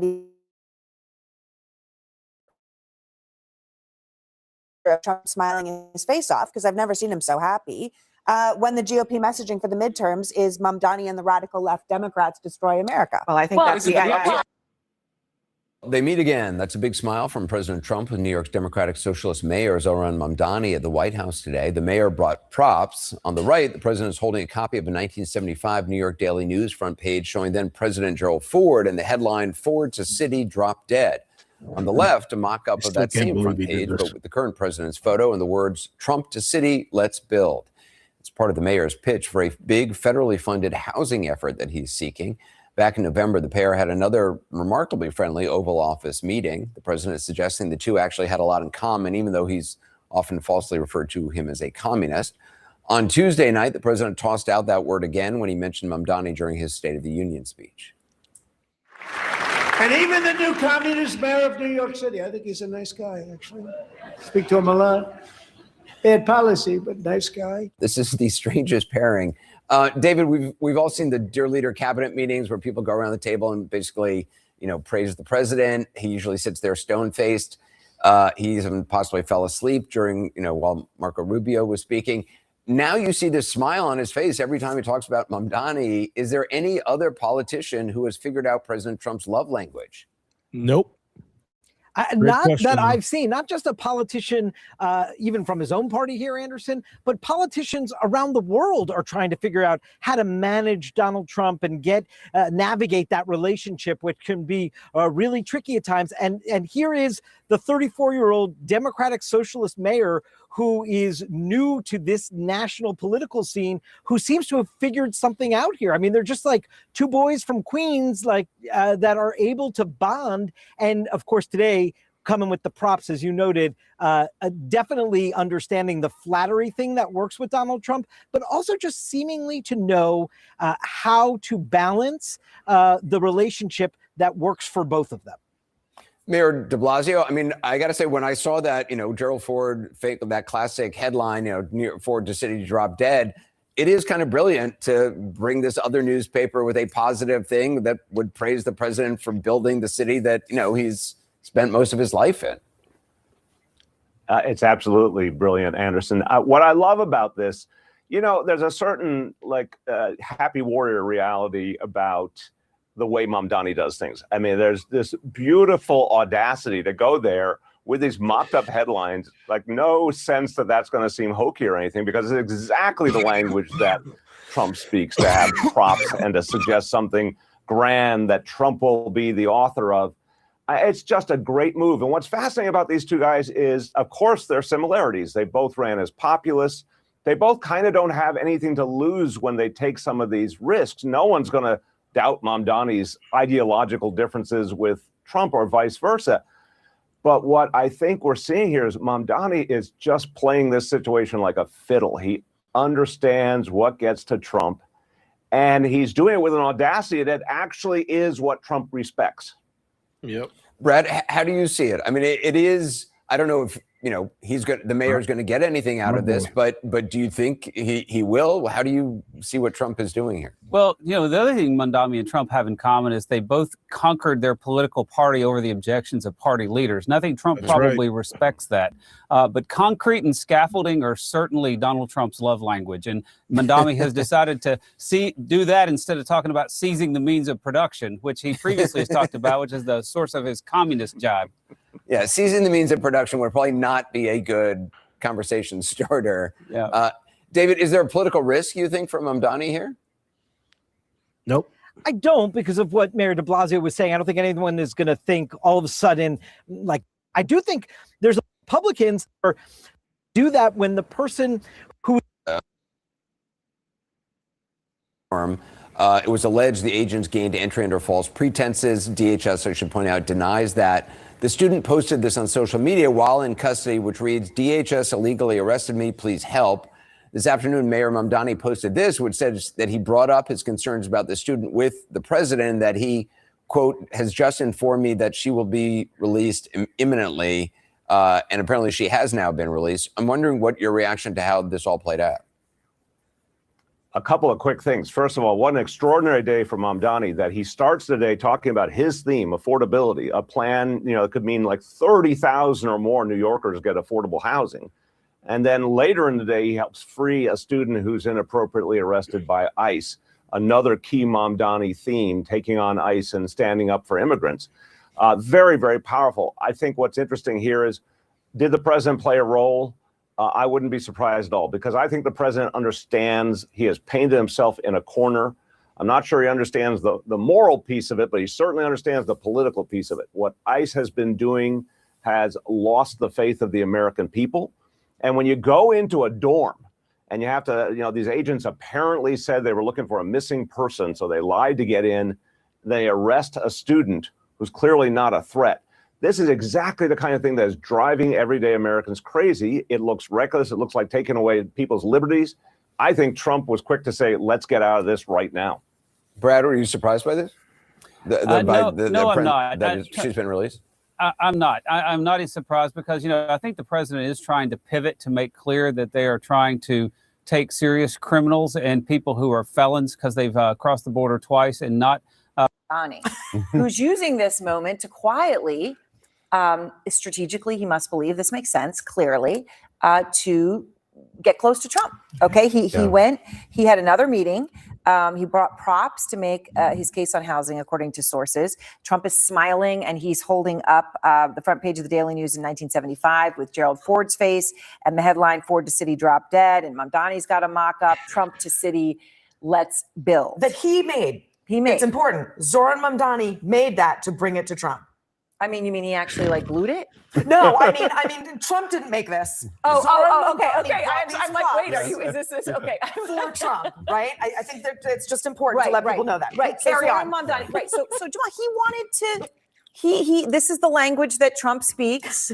I mean, he should have done the New York Post, not the Daily News, but okay.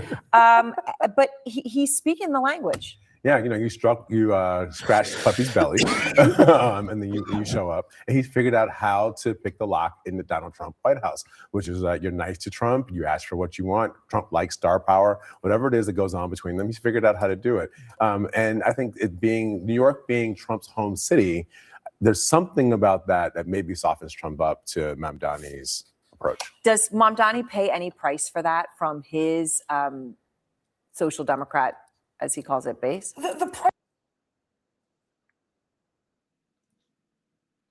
Ask you, the Economist editor, the right to exist, and you exploded. I don't want to get hung up on the right. No. Should it continue to exist? That's how I define narrowly designed. Because the phrase you used was devised by the Israeli government. Of course, does it have a right to exist? And so my question to you would be, what does that mean? Why don't you answer my question? It's a very simple question. I don't know what your question is. Are you asking, does it have a right to exist, or do I want it to exist? Do I seek its destruction? Fine, answer it that way. Well, of course I don't seek its destruction. I've already said, as you know, because I said it to you, I don't want Israel to be destroyed or have to use nuclear weapons. What is that right to exist? Okay, and I said to myself, Tucker, don't get mad at her. The question is a different one. The right to exist from the point of view of being a Jew, not from being part of the international community. Is Israel justified according to the norms it tells itself it is? The only democracy in the Middle East, the most moral army in the world, etc., etc. There, it implodes. There was a world order built up after 1945 which suggested that aggression should not be condoned into countries. That countries with borders have the right to intervene. I totally agree with that. Okay. Which is why the first thing that Israel did within 2 weeks of this war starting, which is supposedly existential for them, was take southern Lebanon, take someone else's country, as they have done repeatedly. And no one even mentions that. And so I guess I would be opposed to that, because I think Lebanon has a right to exist. I thought Gaza had a right to exist. But I noticed that as soon as we start apportioning rights, only one country gets them. Most of us listen to Hebrew media only and read Hebrew media only. And the Hebrew media filters most of the non-Hebrew expressions. We do not speak English. I mean, even listen to me with my Arnold Schwarzenegger accent, okay? I mean, we don't speak English. On parle pas français, okay? We don't speak German. And if we read something about it, they're all anti-Semites. And the weaponizing of anti-Semitism into a kind of a thick filter that enables us to reject any kind of legitimate criticism is part of the system here. So media-wise, we hardly hear the international situation. Hardly hear it. I mean, I've been there. Have you been to Gaza? I've been to Gaza since the war started. They would not it's let catastrophic. Me into Gaza. Trust me, very few journalists get into Gaza. Yeah, no, I went with the IDF. It's the only way that you can go in, but nonetheless, you go in and you see a flattened place. I think it is a disaster for the future of Israel, a disaster for the Palestinian people, a horror, 70,000 people dead. Why would you describe it first as a disaster for the future of Israel? You've got tens of thousands of civilians murdered, but it's foremost a disaster for the future of Israel? No, it's foremost a disaster for the families of the dead kids. I made 3 points. Because everybody sucks up to Israel in this way that suggests they're afraid. And everyone is afraid, and you know that. Everyone's like, the real problem is calling people anti-Semites allows real anti-Semites to flourish. It's like, no, actually, the real problem with calling people anti-Semites who aren't is accusing the innocent of a crime they didn't commit. And the real crime in Gaza is killing people who did nothing wrong. So those are the real problems, I would say. But no one can say it because you have to be like, oh, no, but really, October 7th I don't know what you're talking about, Gaza. We're having a... Everyone watching this knows what I'm talking about. The question of what does that mean to us, I would say as follows. Up until the Second World War, 90% of the Jews in the world were Christian-born Jews, what we call Ashkenazim. Yes. And 10% were born in the Muslim sphere, what we call Sfaradim.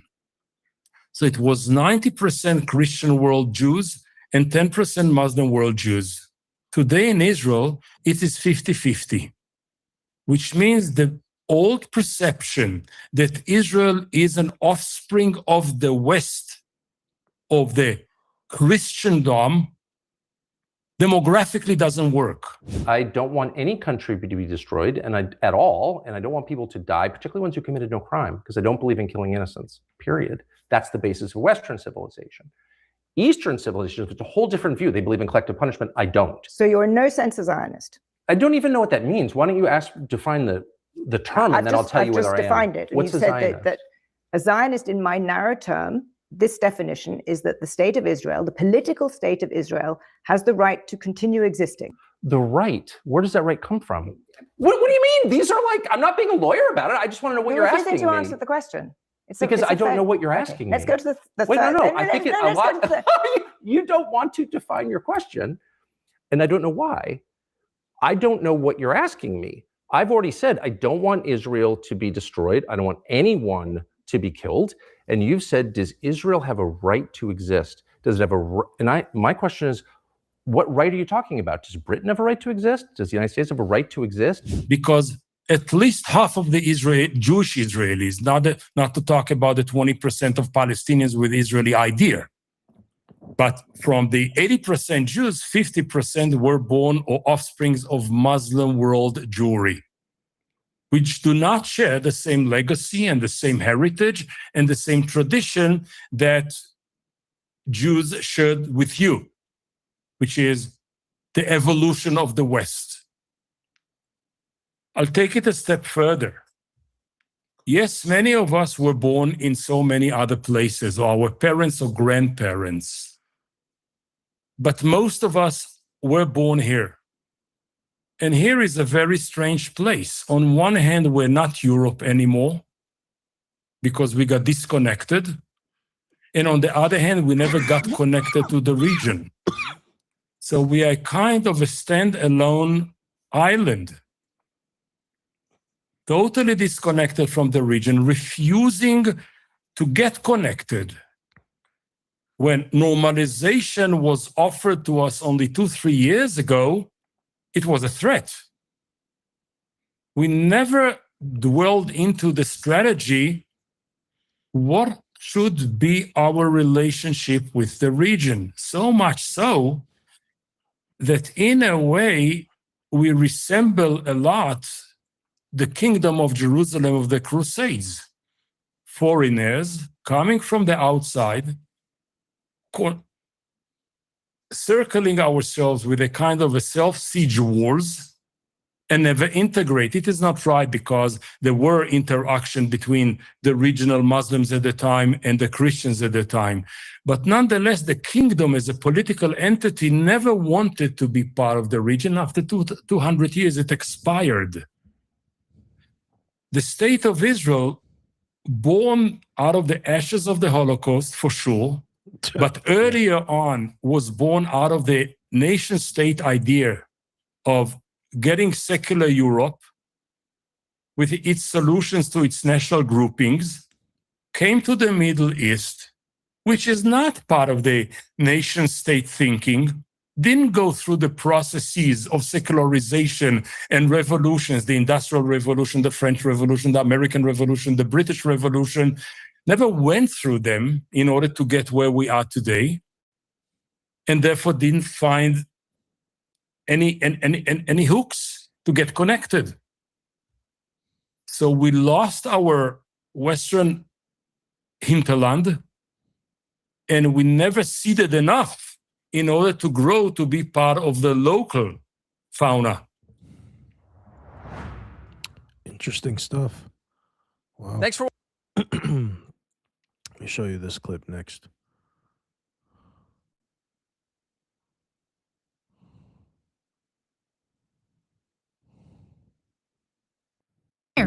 Don't care.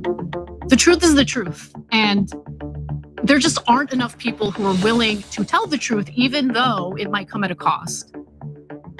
And we need that right now. Over the weekend, AOC, Representative Alexandria Ocasio-Cortez, responded to a post of mine on X. Now, I was responding to a post of hers, did not expect a response from her. She doesn't like to really converse with progressives or people on the left as much as you would think. unless they're 100% friendly and will give her softball interviews. In that case, she will be friendly with you. But if you're going to challenge her, she hates you. And so I did not expect her to respond to anything. Now, let me give you her original post, my response, and then how she responded. She wrote, today, the FBI and NYPD disrupted a plot by a member of a pro-Israel terrorist organization to assassinate Nordine Kiswani. This is a reprehensible act of political violence. There is no place for it in our city nor our country. I am thankful Ms. Kiswani is safe and the assailant is under arrest. So I responded, and admittedly, in a kind of bitchy way, you should vote to send Israel more money for weapons, with a winky face. Obviously, I'm being sarcastic there. That was good though. And what drove that response is basically the fact that I'm sick of AOC being incredibly weak on things that she shouldn't be weak on, especially at a time when overwhelmingly Democratic voters are against what Israel is doing, are against unconditional support toward Israel. And that includes, by the way, funding military aid for Israel, whether it's offensive weapons or defensive weapons, because guess what? Money is fungible.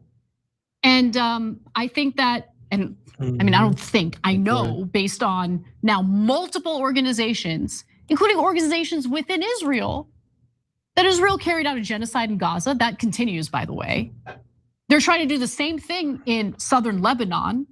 They already noted that they're going to annex southern Lebanon, just take the land. They displaced 1.2 million Lebanese people. They won't be able to return to their homes. So they're committing these atrocities and war crimes. Why would you want to give them any money for anything? Yep. I don't want to fund their Iron Dome. The fact that they have that defensive capability emboldens the Israelis to carry out more war crimes without any fear of consequences, blowback, repercussions. Not a good thing. But nonetheless, she did respond to me, and she demonstrated that she does have some Trump-like responses to members of the media who dare challenge her. So she wrote, I never have, feel free to continue lying publicly though.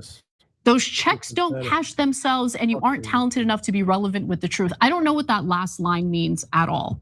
You aren't talented enough to be relevant with the truth. So I guess she's asserting that I lied about her voting record, which if I found that I was wrong, that I was mistaken, for instance, because why would I lie about someone's voting record? Everyone can check your voting record, homegirl, everyone. So if I'm making a mistake, that's embarrassing and I want to correct that mistake, but I didn't make a mistake.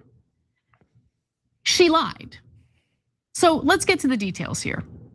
In 2021, and this was actually a smaller offense, although it was a devastating sign of weakness.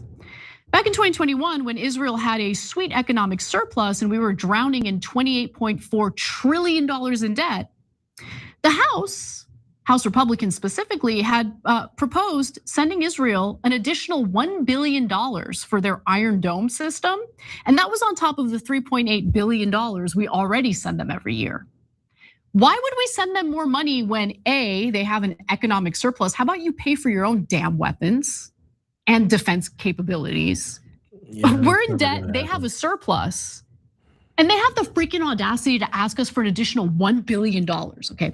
So originally, AOC was on the right side. She was gonna vote no. And then, and you see it on video, by the way, Nancy Pelosi, mama bear. She has a conversation with AOC and pressures her to change her vote. And guess what? AOC changed her vote from no to present, effectively making her useless, totally useless. And then she cried about it. Here's Breaking Point's reporting on it at the time. 8 progressives plus Thomas Massey, a Republican, they voted against, even on the floor in the full vote, they voted against funding Israel's Iron Dome missile defense system. AOC originally voted against it, and then at the last minute changed her vote to vote present. And this is the scene that unfolded on the House floor. For those of you who are listening, what's going to happen here is she walks out. She's clearly upset. She's wiping her eyes, and she later on confirms that she was in fact tearful and weeping on the floor of the House. Let's take a look at that. Designated by Mr. Lawson of Florida, pursuant to House Resolution 8, I inform the House that Mr. Lawson will vote nay on House Resolution 483 amendment. He votes nay. For what purpose? Yeah, So she's wiping her eyes. She's being, I think that's Barbara Lee who's consoling her. She's clearly very visibly upset. And we're all going like, what the hell is going on here? No one can force you to change your vote. You changed your vote because you got a little bit of pressure and you didn't like the pressure. You want to get along with your Democratic colleagues, so you changed your vote. Effectively making your vote useless because you voted present. So look, the reason why I'm so tough on AOC is because of the whole reason why she was elected in the first place. The whole reason why she challenged a Democratic incumbent, a corporate Democrat. The idea was to transform the Democratic Party. No more, we got to pick the lesser of two evils. We want a party that represents us. And in order to do that, you need, challengers to the current incumbents who have been captured by moneyed interests. Now, AOC is not captured by moneyed interests, as far as I can tell. She hasn't taken AIPAC money. She just wants to go along to get along, I guess. I don't know, but that is the opposite of what you got elected to do. I love your fiery speeches, they're great. They don't do anything though. When push comes to shove and you have an opportunity to show us that you're gonna do something with your vote in the very least, to cave to the likes of freaking Nancy Pelosi shows a devastating level of weakness. So that was a big red flag and embarrassing, to be quite honest with you. Okay. She didn't vote yes in sending weapons to Israel or funding weapons to Israel in that case. But she caved to pressure and voted present, okay? And then last year, and this is what really frustrated me, she voted against then Congresswoman Marjorie Taylor Greene's amendment to cut military aid to Israel. Now again, it was, but it was defensive military aid. I don't care.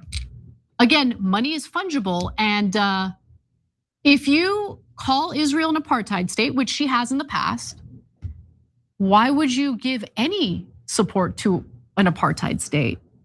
Now look, I used to be wrong on this issue myself because I was just wrong. And I'm happy to admit I was wrong. There was a point in time where I was totally okay with funding defensive capabilities. No more, because I realized when you do that, when they have these superior defensive capabilities and they can carry out atrocities, genocide without any fear of blowback, well then they're gonna be emboldened to carry out those war crimes and those atrocities. And that's what's been happening.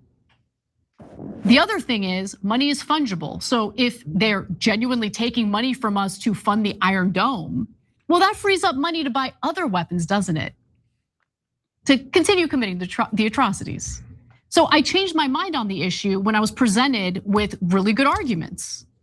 And that's okay, it is okay to change your mind. It's okay to admit you're wrong. In fact, if she had done that, I would respect her like crazy because it shows, no, this is a person who wants to get to the bottom of things.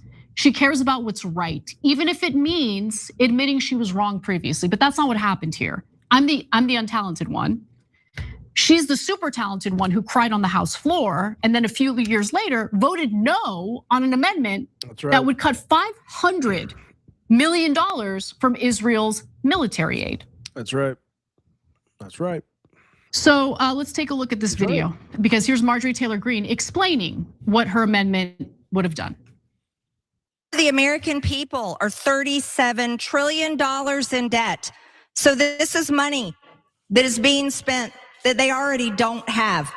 My amendment would strike $500 million in funding for nuclear-armed Israel's missile defense system. And it's important to phrase it that way. Israel is a nuclear-armed nation. which is very capable of defending themselves, and they have been proving that so as we've watched on the world stage. Correct, Marge. She voted against it. So not only did AOC vote against that amendment, she pretty vociferously defended her vote. So to tell me I've never voted to send money for Israel's military aid, like to tell me that is insane. You've never voted yes on a bill to send money. Well, actually she has. I mean, she's totally in favor of sending defense capabilities to Israel. That's military aid. That again emboldens them to carry out atrocities without any fear of blowback. See, blowback is a deterrent. There's something valuable about fearing blowback, fearing that your military activity is going to lead to a response that could get your people killed. You're gonna maybe rethink carrying out those military operations, no? But AOC decided to embolden them. She was very loud about defending her vote. Here's one example. This is Middle East Eye at the time, reporting about how she defended herself. Alexandria Ocasio-Cortez defends decision to support military aid for Israel. The New York lawmaker has faced a deluge of criticism for backing funding for Israel's Iron Dome defense system for a second time. So she has voted yes in the past to provide, funding for the Iron Dome. And then in this case, she voted against a bill that would cut the funding to the tune of $500 million. Later at the Munich Security Conference that happened this year, she told Haaretz, quote, "I think that personally the idea of completely unconditional aid, no matter what one does not make sense. I think it enabled a genocide in Gaza. And I think that we have thousands of women and children dead. Correct. That was completely avoidable. It was completely avoidable, I agree." Correct. So wait, well, why did you vote no on the amendment again? I don't get it. And more importantly, why did you lie to everybody and pretend like you never did? When you vote no on an amendment that cuts military aid to Israel, that means you are in favor of sending military aid to Israel. Yep. About 8 months prior to her vote on Marjorie Taylor Greene's amendment, this is on November 20th, 2024, she voted in favor of House Resolution 1449, which endorsed the IHRA definition of anti-Semitism, meaning that Congresswoman Alexandria Ocasio-Cortez supports the idea that criticism of Israel is the equivalent of anti-Semitism. So the framing over this entire incident was really interesting. Over at Mediaite, here's how they framed it. AOC drops the hammer on fellow progressive. I'm not a progressive. You aren't talented enough to be relevant with the truth. And when I say I'm not a progressive, I reject any and all labels. I don't want to be part of any tribe. I want to stick to the truth. And you just can't do that when you're in a tribe. Okay, you just can't. Same. Because the second you deviate, people jump down your throat, and I don't want to go through that again. I want to be my own person. I want to think for myself. I'm not part of any tribe. It's that simple. It's easy. Absolutely. If you listen to what I support and what I say, you can deduce, what are Anna's political leanings? But anyway, so already Alex Griffin headline is wrong, but okay. And then in it, Mediaite's worker Alex Griffin decided to outsource his research to Grok. Ex-users asked Grok to fact-check Kasparian and Ocasio-Cortez's rival claims about the New York Congresswoman's voting record. Quote, "No, Representative Alexandria Ocasio-Cortez has never voted to approve weapon sales or major military aid packages to Israel," Grok replied. Oh, well then I guess it's settled. I guess Grok is correct, and this writer over at Mediaite shouldn't scratch the surface even a little bit to figure out what the truth is. But obviously, I just shared with you her legislative activity, which makes it clear that she supported sending military aid to Israel. Now, the final nail in the coffin for me when it comes to AOC was this moment at the Democratic National Convention. Now, if you weren't in attendance, you weren't at the at the convention, you probably don't know about the fact that there were some protests happening behind the scenes. And the protests were carried out by pro-peace protesters, pro-Palestine protesters who were outraged that one of Kamala Harris's surrogates, who happens to be Palestinian, was not allowed to speak at the event for even 5 minutes and give basically a pre-vetted speech. But she's a surrogate for Harris. She wants Harris to win. So like, what were they afraid of? That she was gonna go up there and start like hounding Kamala Harris and destroying her chances at winning the election? Harris did a good job on that all on her own, number one. Okay, but like remember, she did not allow one of her own surrogates who happens to be Palestinian to speak at the DNC and give a pre-vetted speech. That's right.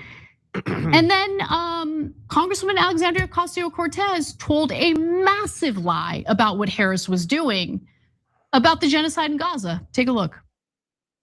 And she is working tirelessly to secure a ceasefire in Gaza and bringing hostages home.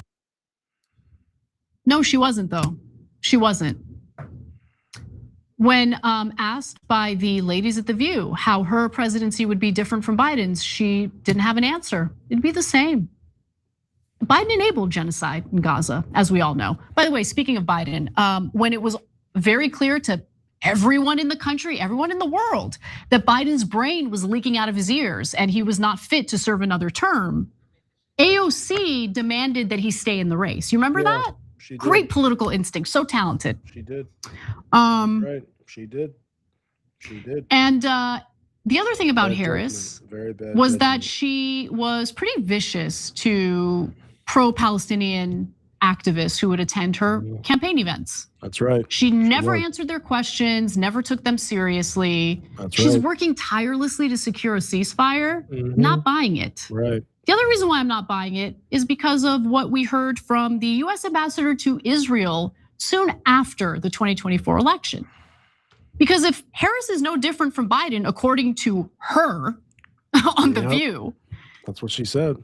Well, it turns out that She did say that. Michael Herzog, again, that's the former Israeli ambassador to the US. This is what he said. God did the state of Israel a favor that Biden was the president during this period. We fought in Gaza for over a year and the administration never came to us and said ceasefire now. It never did. And that's not to be taken for granted. So talk is real cheap. And I've been doing this for a really long time.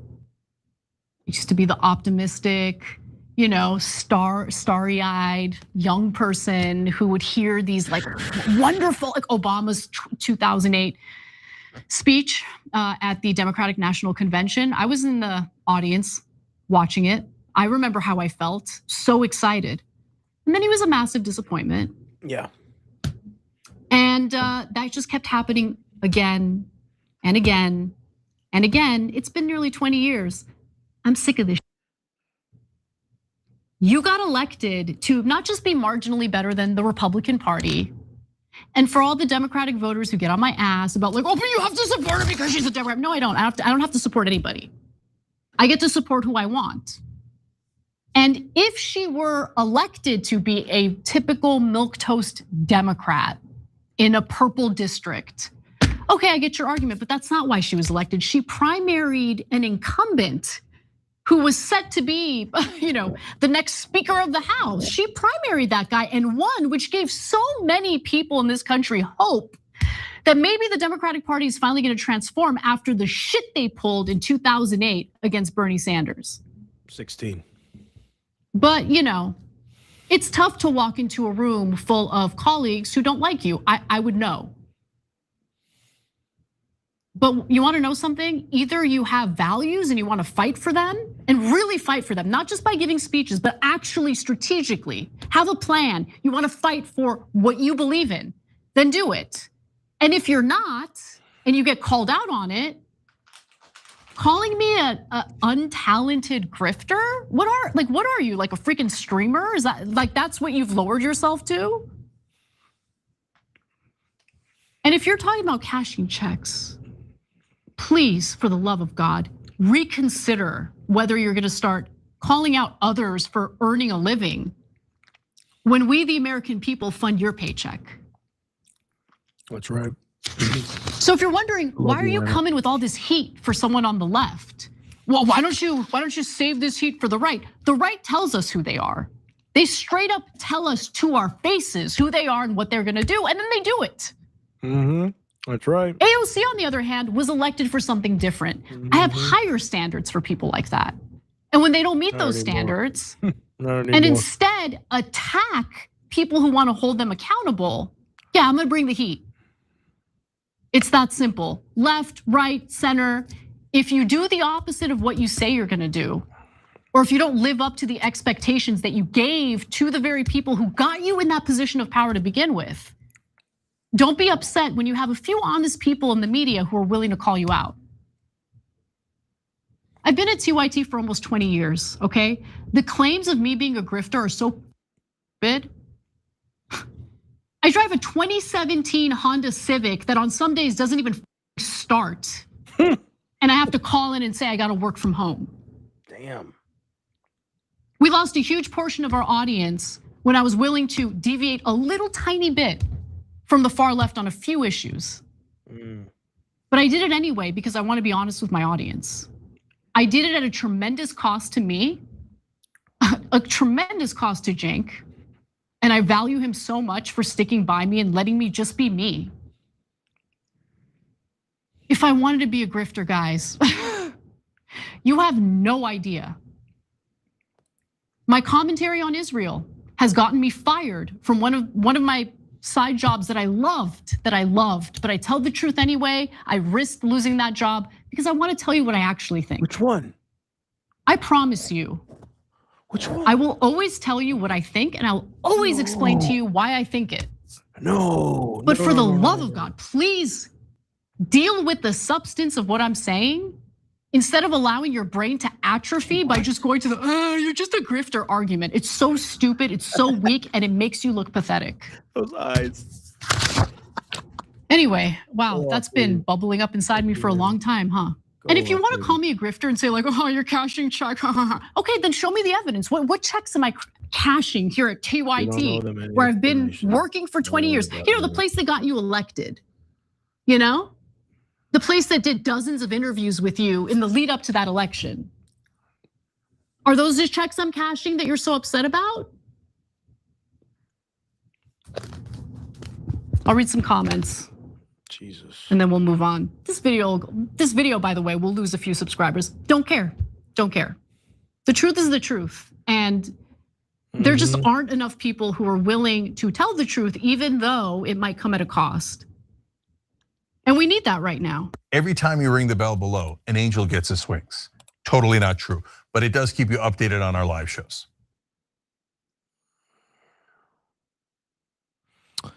Okay, man, I want to see more. Shit, I could have watched her all day long. I still could, definitely, for sure. Let me see if I could find more clips of hers, though, by the way.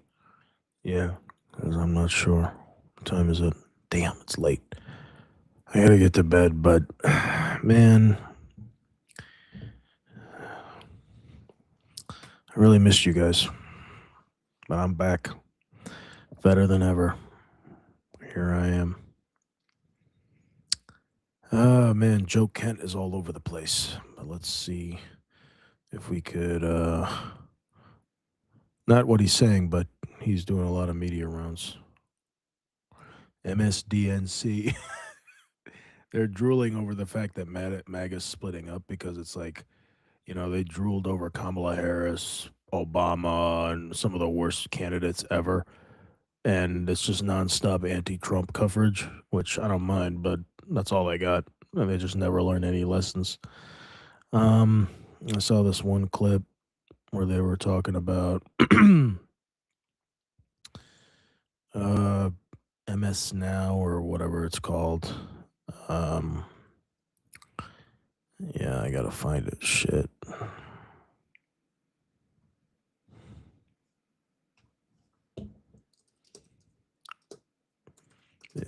said something about Joe Rogan. I don't know.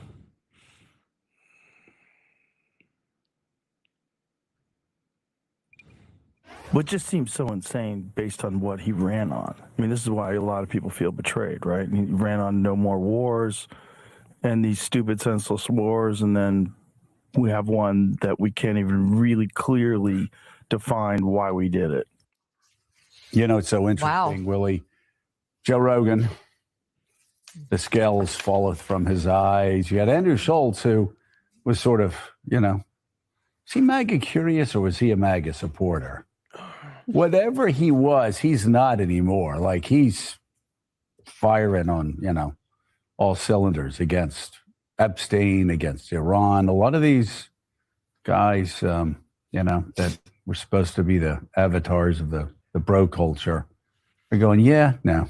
It's really starting to add up. I mean, Rogan, you start with criticism of the Trump administration on the Epstein files, then some pretty loud criticism on immigration policy, on ICE, on the actions ICE taking, and now on this war in Iran, saying none of this is the package that we saw in Donald Trump and voted for. This violates all of that. So at some point, it's not a one-off. At some point, the whole thing isn't what you voted for. And John, yesterday we get the news out of Doral that the White House is, and by the way, there's a smart political move. I've been looking at the TV camera for months saying they need to do this. I think this is the one. Joining us, staff writer for The Atlantic, Elaine Godfrey, MS Now senior political analyst, host of the Runaway Country podcast and on Crooked Media, and contributing host of Pod Save America, Alex Wagner, and managing editor of The Bulwark, and MS Now contributor, Sam Stein. Thank you guys for joining me. Elaine, you've been writing about this. You've been listening to Andrew Schultz's podcast. Is this a big reversal? Hi, thanks for having me, Katie. Yeah, I think it is. I think it's not sudden. I think that it's been, about 6 months, 8 months of this. Andrew Schultz was pretty frustrated with Donald Trump, like almost immediately after having endorsed and voted for him. And this is just sort of the Iran stuff is just sort of the tip of the spear, honestly, the latest thing that he's frustrated about. But it is a big deal. I mean, he is sounding like so many other people in this space. And these, as you said, these are real thought leaders, even though they may not want to be. They're thought leaders in this space. They're thought leaders, Alex. When I hear Elaine say that, a chill goes down my spine. She's not wrong. I know she absolutely is not wrong. She dutifully watched, I think she said in this great piece in The Atlantic, almost all of Andrew Schultz's podcasts, which is like, I think you get a special prize, maybe even a Nobel level prize for doing that. But it's true. I mean, these are influencers insofar as they helped shepherd toward Trump, a coalition that proved incredibly important for his win, right? And like, you look at the numbers, and I think, just anecdotally speaking, I knew that Trump's support among young people was cratering, but the actual data is pretty staggering. I mean, he won 39% of 18 to 29-year-olds, and he now has a 70% disapproval rating among these people. I mean, you're putting up a graphic here on the Iran war that is unquestionably not winning the favor of young people. Surprise, surprise, the generation that came of age after the Iraq war is highly skeptical of foreign adventurism, in context with everything else Trump has failed them on, and you talked about this in the beginning, healthcare costs, immigration dragnets, which they never asked for, affordability, all of these things that have a real life, real world effect on them, for which they hoped Trump would be an avatar of change. He's just, fallen flat on the job. Sam, he sold himself as the smart guy, the one who wasn't dumb enough to get into these forever wars, that wasn't dumb enough to listen to these war hawk advisors, these neocons. He was campaigning against the Iraq war, which was shocking at the time as a Republican, saying it to Republican service members in places like South Carolina. I mean, he tried to sell himself, pitch himself as the guy who was not dumb enough to do this.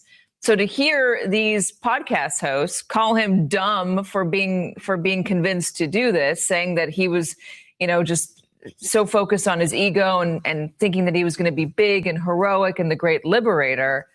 I mean, they're now realizing something that maybe a lot of Democrats always saw, but it's interesting, especially among this contingent of younger men, when you consider that Caroline Leavitt and Donald Trump won't won't rule out drafting them. So it makes the stakes so much higher, even still. Yeah, I think the risk for Trump here is twofold. One is that, as you guys have been talking about, these are the podcasters who were gateways to a whole slice of the electorate that was just politically curious, not politically active, but they did get involved in 2024, and they got involved largely on behalf of Donald Trump. And these people, Andrew Schultz, Joe Rogan, and others, activated them.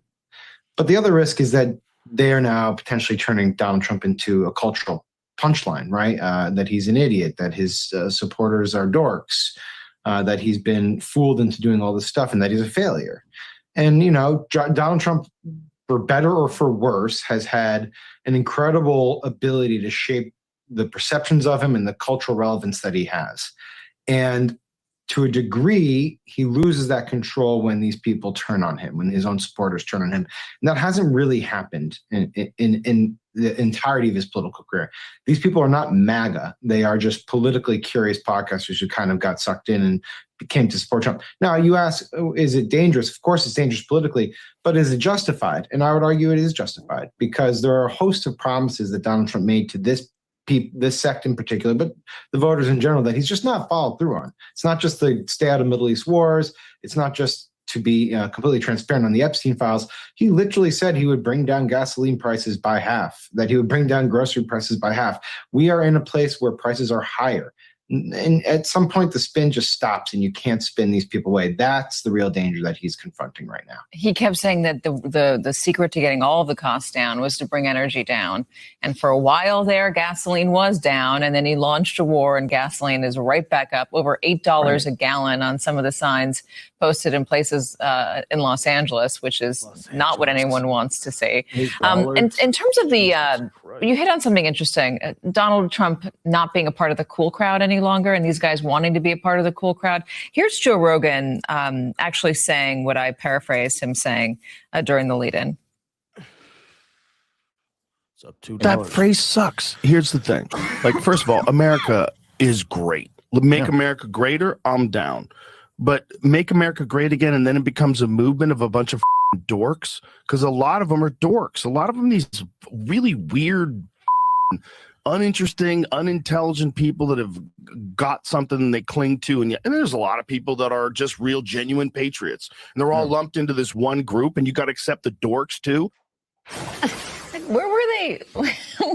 This has been going on for a long time. Why now is Joe Rogan just waking up to this? Maybe he wasn't following the travails of Stephen Miller. Stephen Miller's never been cool, but I do think the dork label hurts Trump more than many other labels, because his cultural relevance has been kind of his superpower. And the idea that young men were attracted to him because they saw him as an avatar of sort of machismo, and that he didn't have to play by the politically correct rules. Well, he was counterculture. Exactly. Yeah. And now he's been revealed to be kind of a charlatan who is surrounded by dorks. I mean, and they are dorky. I mean, Pete Hegseth is not a cool dude, but we are treated to images of Pete Hegseth doing his thing with his pomade, and Stephen Miller coming up with these draconian ideas about where black and brown people belong in our society. I mean, yeah, it's insane. But yeah, guys, that's it for tonight. I'll see you tomorrow. Take care.